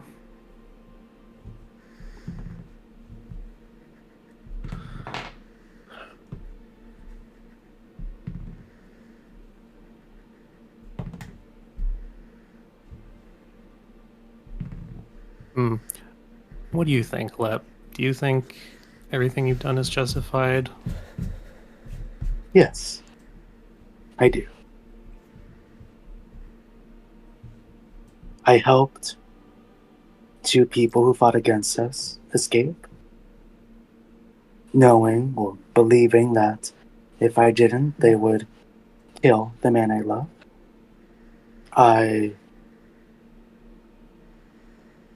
was forced into a contract, knowing that if I did not sign, my love may also be in harm's way from you. Which turned out to be Cass. Yes, but at the time, neither of us knew that. I tried to contact Cass for answers, for both myself and Lilith's sake, knowing what she was going through. Telling her would have been a bad idea. And knowing what all of you would have said. I decided it was best not to. Going out and speaking to my mother alone, hoping for privacy in a group where I have been left with nothing but stares from everybody. I believe everything I have done has been justified. Because I believe every action I have taken, you would also take, if it meant losing Asmodeus, the one you love.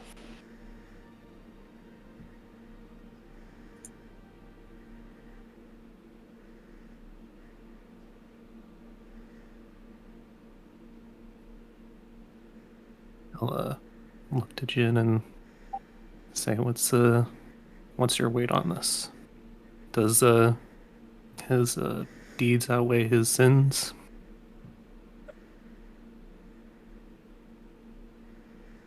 I am not the one with jurisdiction over his soul. No. It can be helpful to get another perspective, though.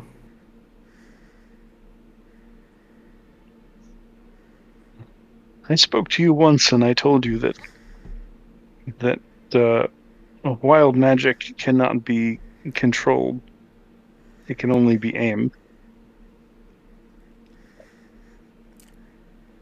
When you grasp at sand, it slipped through your fingers.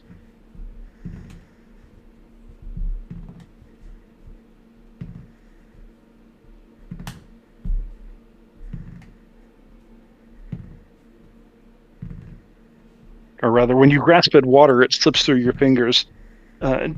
Changing its nature, changing it to ice or wind doesn't help or changing its form to ice or wind does not change its nature. I believe that Lepus will be who Lepus will be. And whether that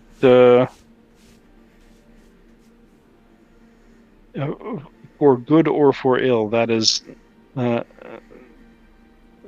the foundation of who he is.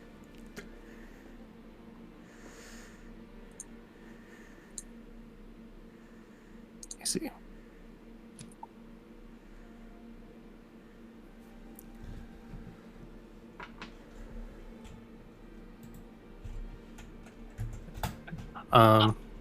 He thinks for a moment and says it's... I will also say only this. That the very young seldom do as they're told. Or rather, I am reminded that the very young seldom do as they're told.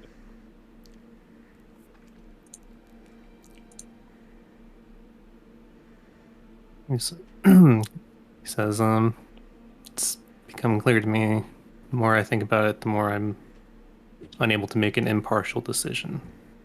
So therefore, I will allow Asmodeus to judge this.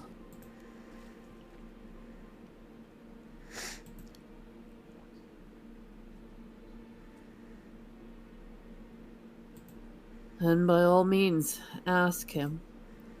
Ask if turning one soul into a lemure in his domain outweighs the risk of using him to fight his own enemies, something that might threaten him himself.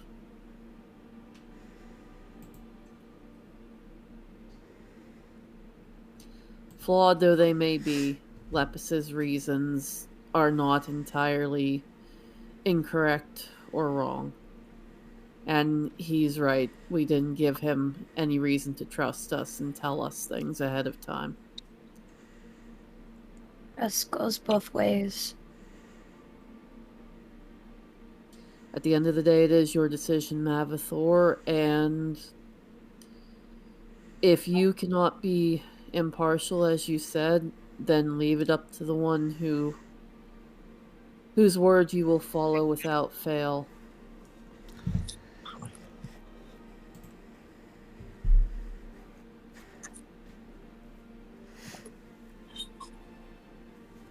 Yes, I'll allow Asmodeus to be the judge of this.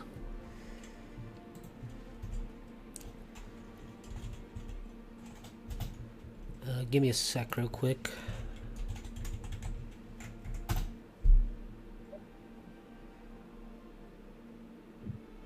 If you'd like to proceed in English, press 1. If you'd like to proceed in Infernal, press 2. If Lepus will allow it, Mercy would like to stay at his side just for some silent support and to show that she does still care. Lepus is just looking into Matt with those eyes, not saying anything after he said his piece. There's no like anger or like worry or happiness, just looking.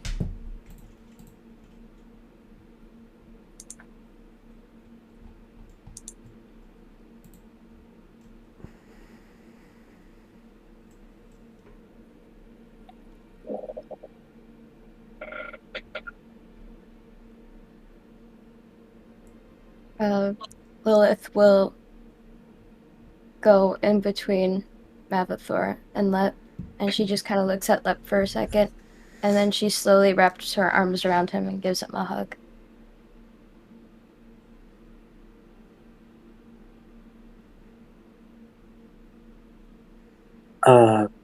I think still looking at Mavathor, he'll like gently pat your back, but sort of like put his arms to your side and sort of whisper, "You should get out of the way. I don't know if this soul magic will affect you or not."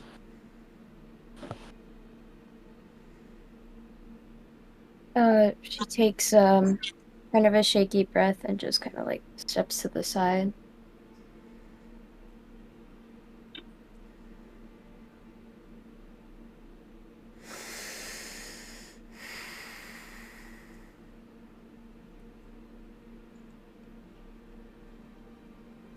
Mavathor,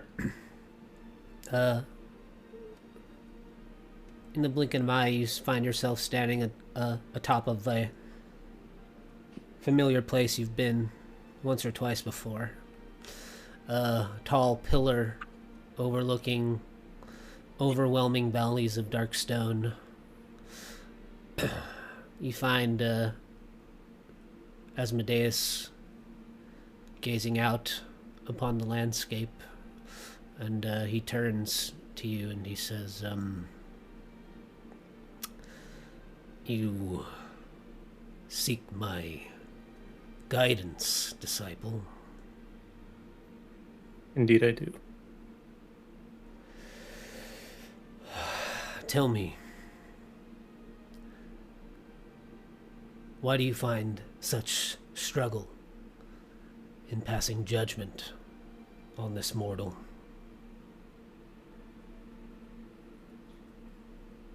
There's a number of reasons. The first and foremost is I don't know if what happens to him after judgment will allow for us to continue as we have against the forces of Vecna.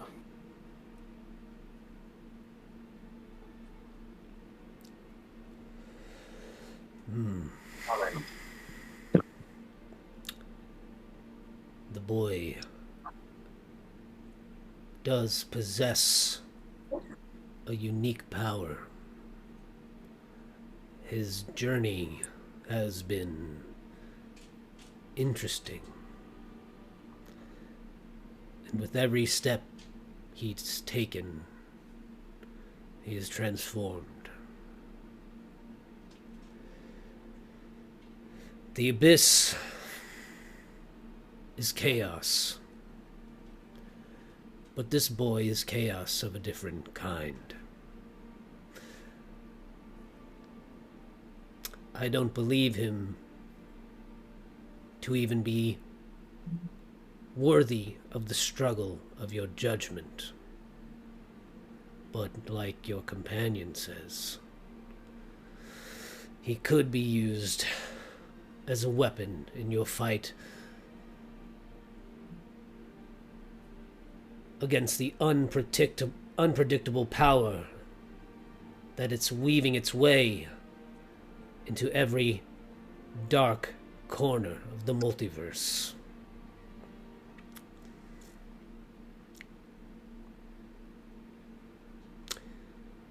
And if anything,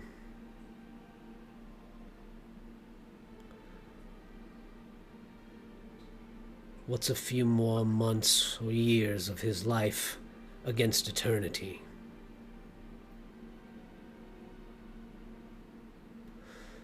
Use him like you do the gifts that I give you, as a tool. And when your journey is over, perhaps you will find the clarity you need to pass the judgment against him that you still struggle so with. I didn't make you the Lord of Avernus for nothing. It's because I believe in you and your discernment and your loyalty. Thank you for your confidence, Asmodeus, and that is why I put my faith in you.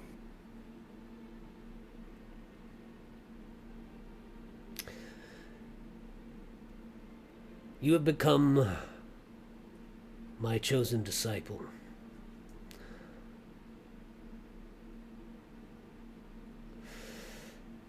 While my children plot against me,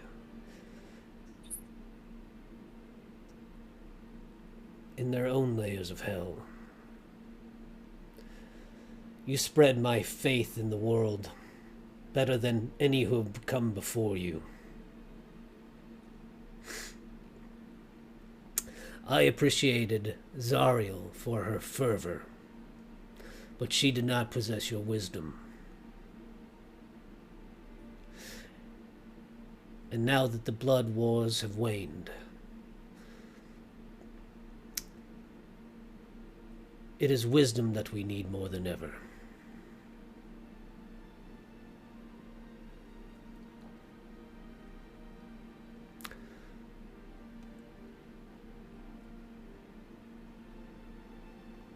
I say that you should let the child live to fight against Vecna.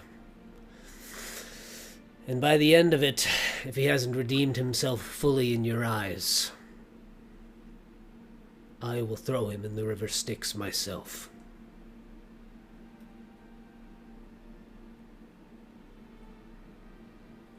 I'm honored.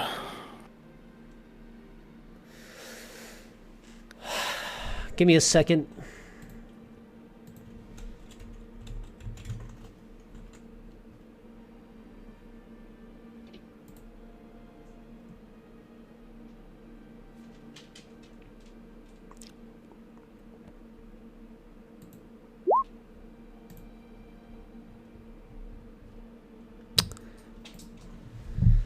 Mavathor, make an insight check.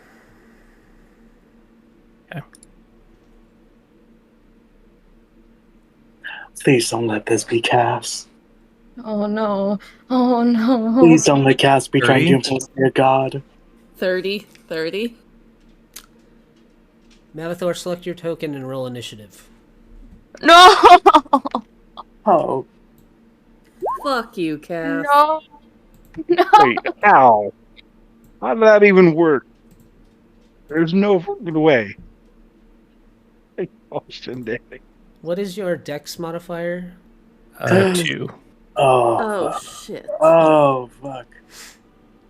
Well, Well, shit. shit. Before you can react, Mavathor, you are standing. Oh, hi. You are standing before Asmodeus, listening to his words, transfixed on them and him. And then you see a slender black blade emerge from the front of Asmodeus's chest.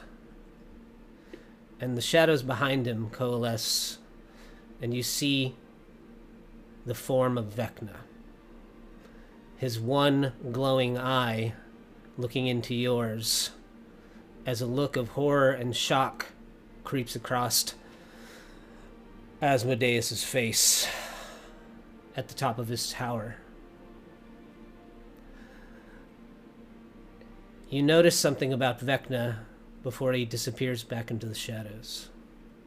Along his exposed skeletal arms, there are a series of familiar-looking runes in Netherese. A dark shadow sort of wafts off of the tip of the blade that passes through your god's chest. And you see a mark of Vecna appear in the center of his forehead. The blade slides out from Asmodeus's back, and Vecna disappears into the shadows once more. Asmodeus falls to his knees, and he coughs up a pool of dark crimson blood on the stones of the pillar the two of you stand upon. And that is where we will end the session this week.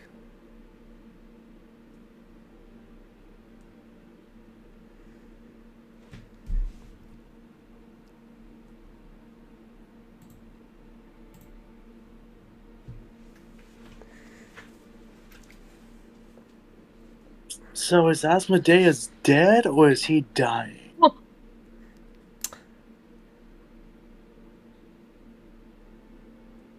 You can't really kill a god without killing all their followers in faith? He's not dead. But Okay. he has Only- the mark of Vecna now. Well, if there was anything to convince Mavathor to let Lep live to use to fight him. Well, we have a little time left. Mavathor, what do you do? He runs over to Asmodeus. After Asmodeus finishes coughing up blood, he grabs onto your shoulder and tries to steady himself. You help lift him, and you kind of bring him to the edge of the rampart. And he looks down at the wound in his chest, and he raises his fist, and there's a red glow as he tries to heal himself, and the wound doesn't close. It weeps with dark blood.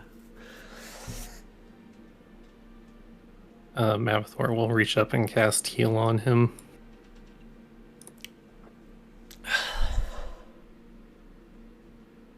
It's like,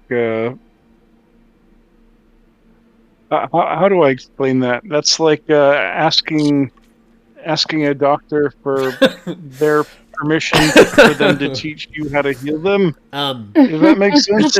The same thing. You reach out and place your hand upon Asmodeus' chest, and the wound doesn't close. And Asmodeus says, "This can't be possible." And then he looks up at you, and he grabs you, and he says,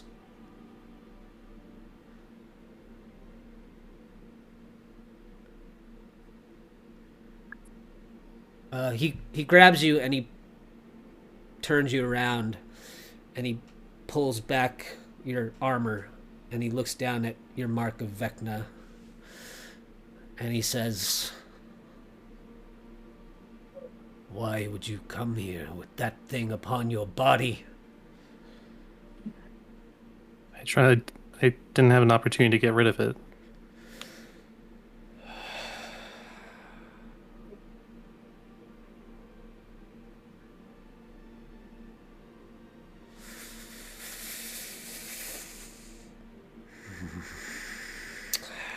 Asmodeus is kind of trembling in his voice, and he says,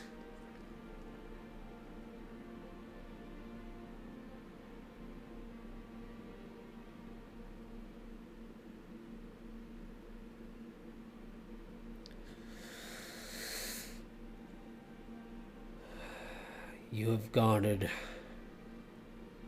much faith in my eyes, disciple, that I will forgive you this one transgression.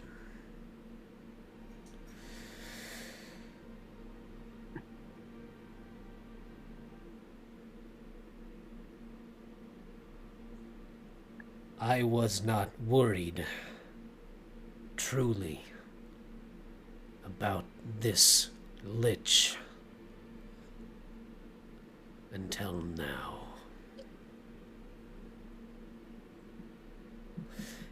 And he looks up at you, and he closes his eyes.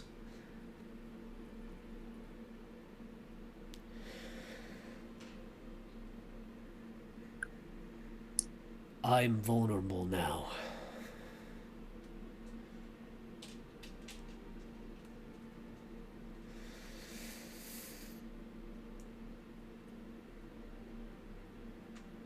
Vecna must become our top priority.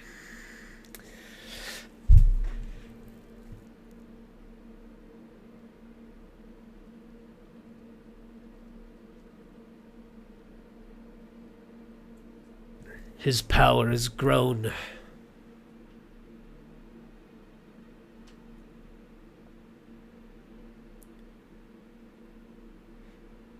and you will not be able to defeat him as you are.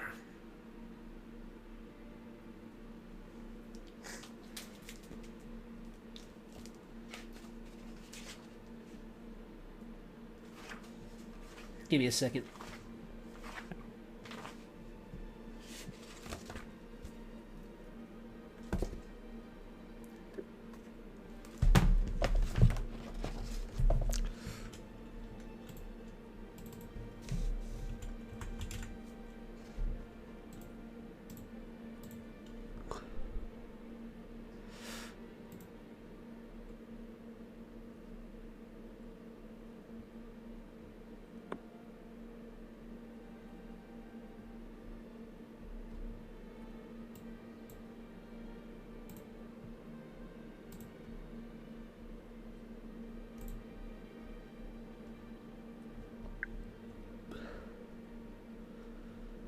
Why doesn't it tell me?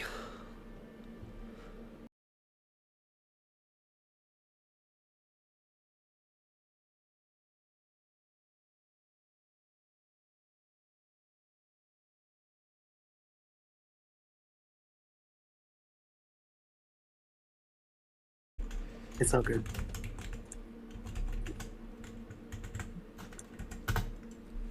We're in hell. There would be a hold with elevator music. Everything froze. Yep.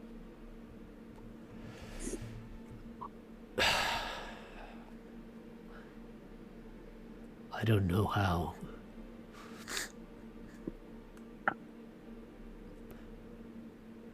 But Vecna's power has grown.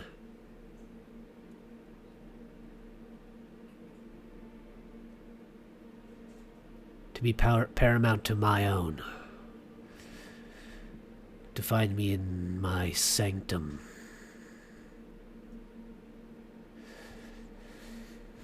He had some tattoos on him that looked netherese.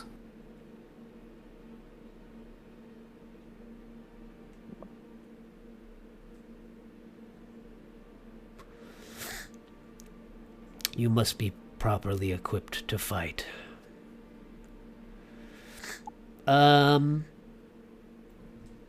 So I will bless you. If I can. And your companions.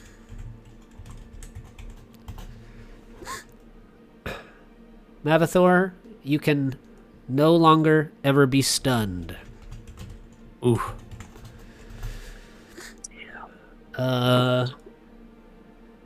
Mercy,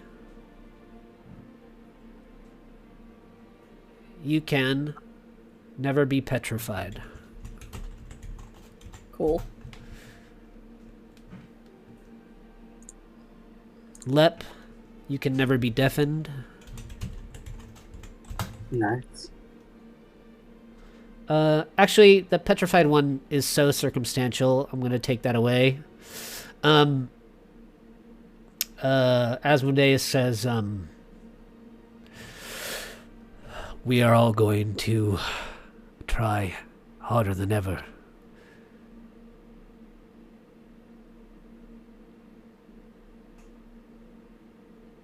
To keep our wits about us.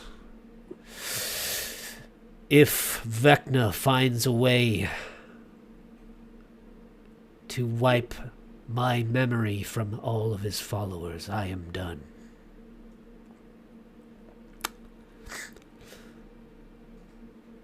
We must be able to act regardless of our circumstances.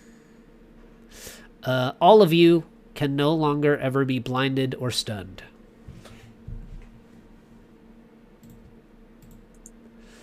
Asmodeus reaches his hand out and places it on your shoulder, Mavathor, and you feel the rush of his blessing flow into your body.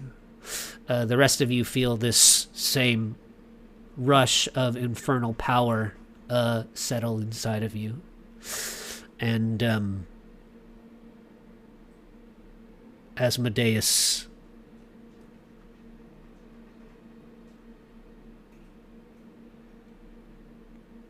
He closes his eyes once more and he says,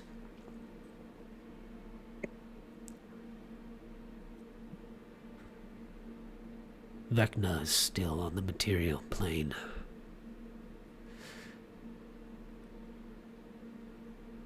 This mark has bound me here. You must go after him.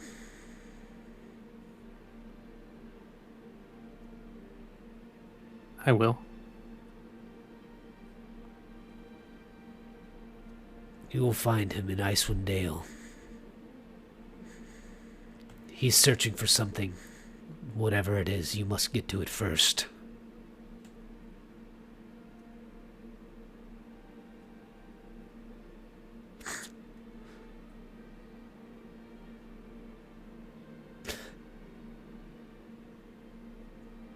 He says,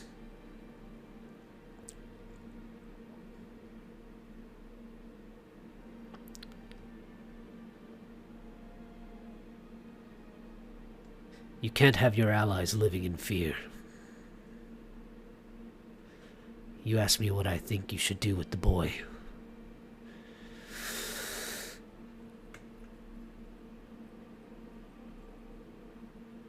Return to him his soul in an act of good faith.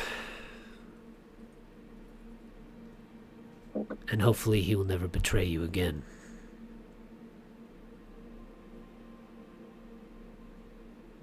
If he does, I'll take it back.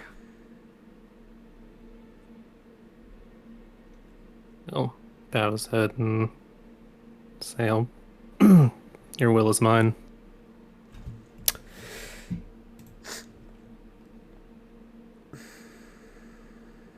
He says, I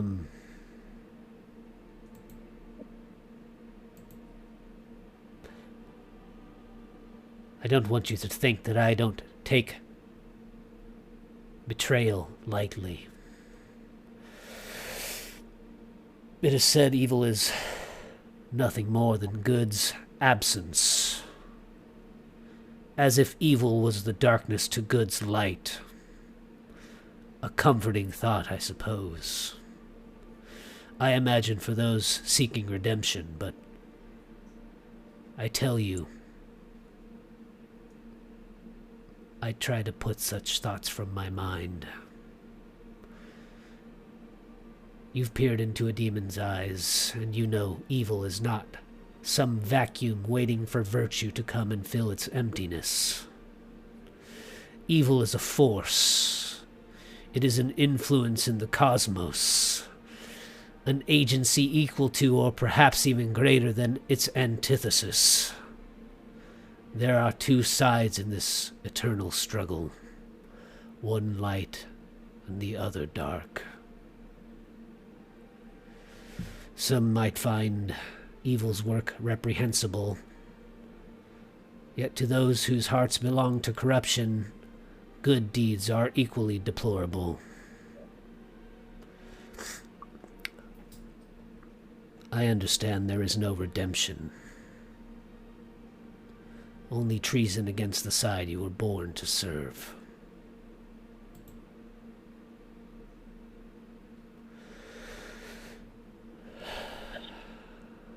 Vecna is evil. Make no mistake. And now he's a threat to us all. Even the gods.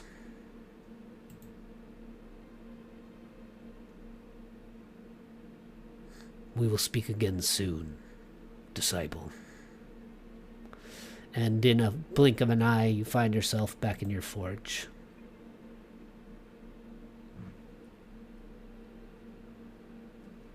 Yeah, Mathor looks to his companions and looks up and kind of reaches down and feels around for a little bit before he finds the energy that is Lep's soul, and he holds it in his hand and then pushes it into Lep's chest and says, now you should be willing to listen to us.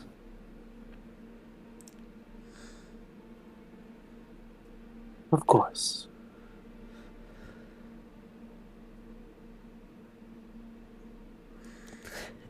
And that is where we'll end the session this week.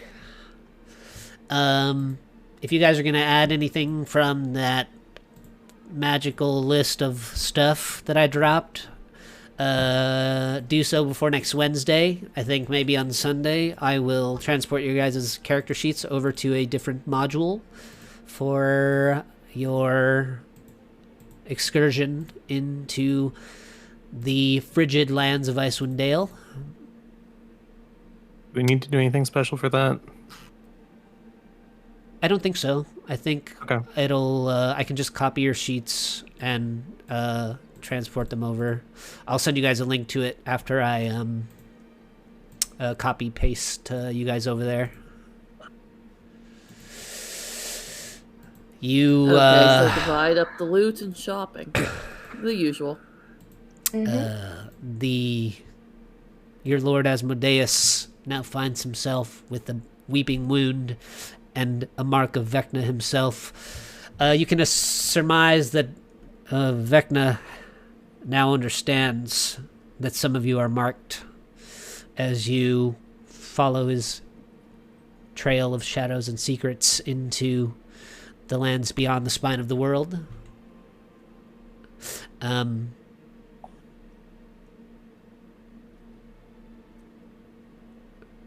I think that's all I can think of to say.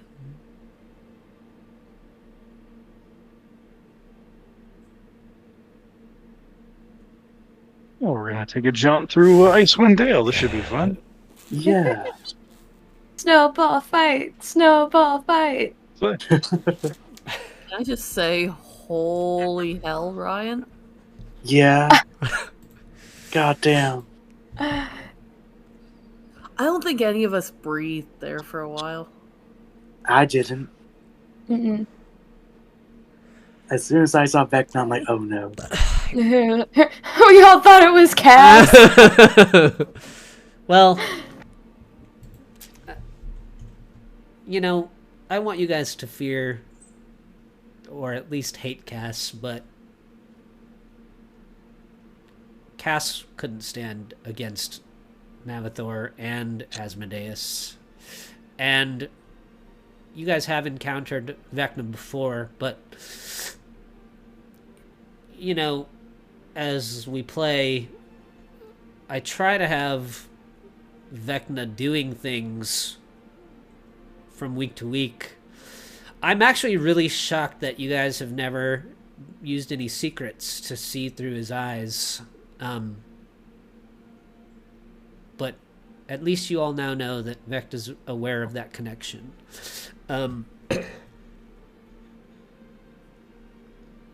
Mavathor, you believe that he has somehow taken the obelisk that he exhumed from Eberron and empowered himself with it. It would have been the only thing that would have allowed him to do what he'd just done to Asmodeus. And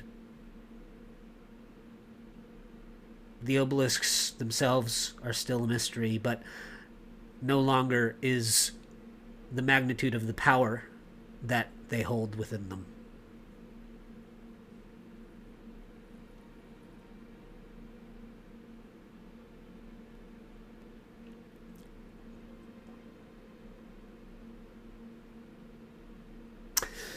But I feel like the only way to make Vecna feel like he's a god is to make him wound one in front of you. Yeah. Yeah. Yeah. That's certainly a way to do it. And I have been actually, like, that's a moment that I had kind of had up my sleeve for quite a while now, actually. But I didn't want to force it to happen, so I had to wait for another time that Mavathor, you know, met up with Asmodeus. But I'd been sitting on that one for a while. I'll tell you that much. Well paid off. But it's hard to make those big decisions sometimes. But I don't know. I'm trying to do the best job I can with the story. We're really like, for the most part. I mean, I haven't touched any of the other chapters. You guys have completed.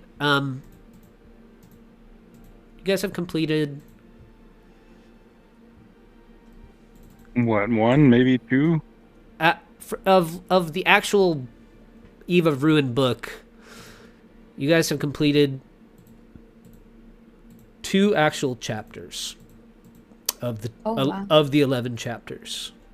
Yeah. You know what? No, that's not true. 3 chapters, because the Red Belvedere was actually a chapter as well. It was just like chapter 8. In the book, you guys have like kind of played through chapters 8, 5, and 4 out of 11 chapters. You guys kind of skipped through chapter 1 because you didn't really want to engage with the Shadowfell that much at the very beginning of the adventure. You guys kind of were dipped out of there real quick. Yeah. Like, fuck this. Let me ask you this. I suppose...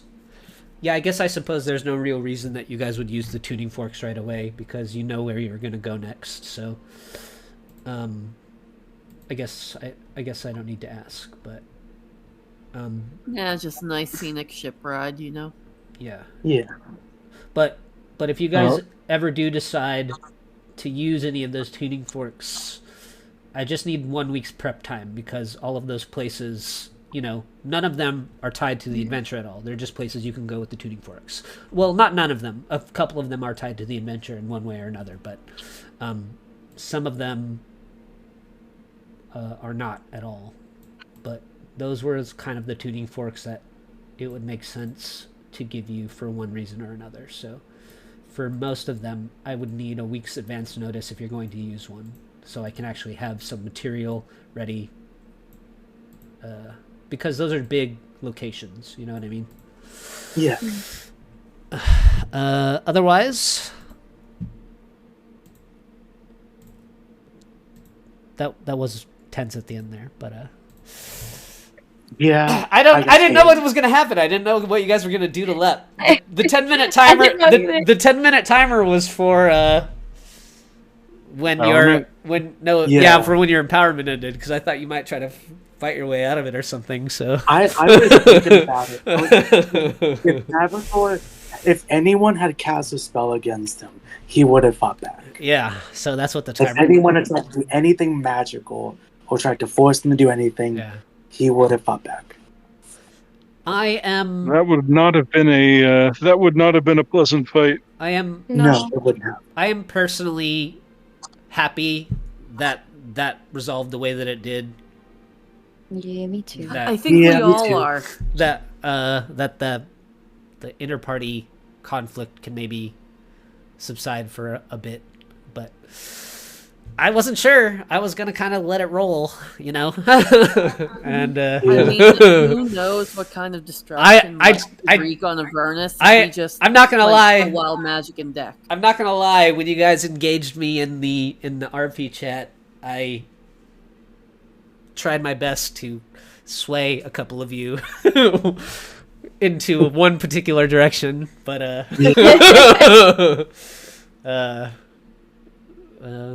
but you know, I just didn't know. I didn't know if Mavathor was gonna send you to the sticks or not. I texted him during that. I DM'd him like, it's okay if you do it, it's fine. I'm down for it. Don't be like you can't do it because of me.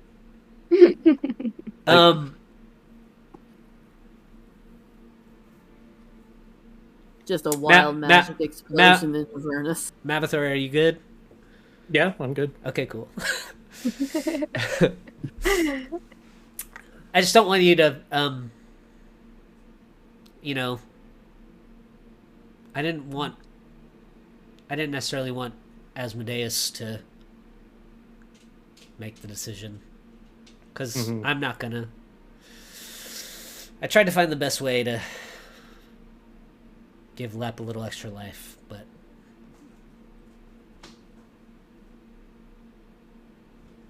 it was fun stabbing a god with the campaign villain.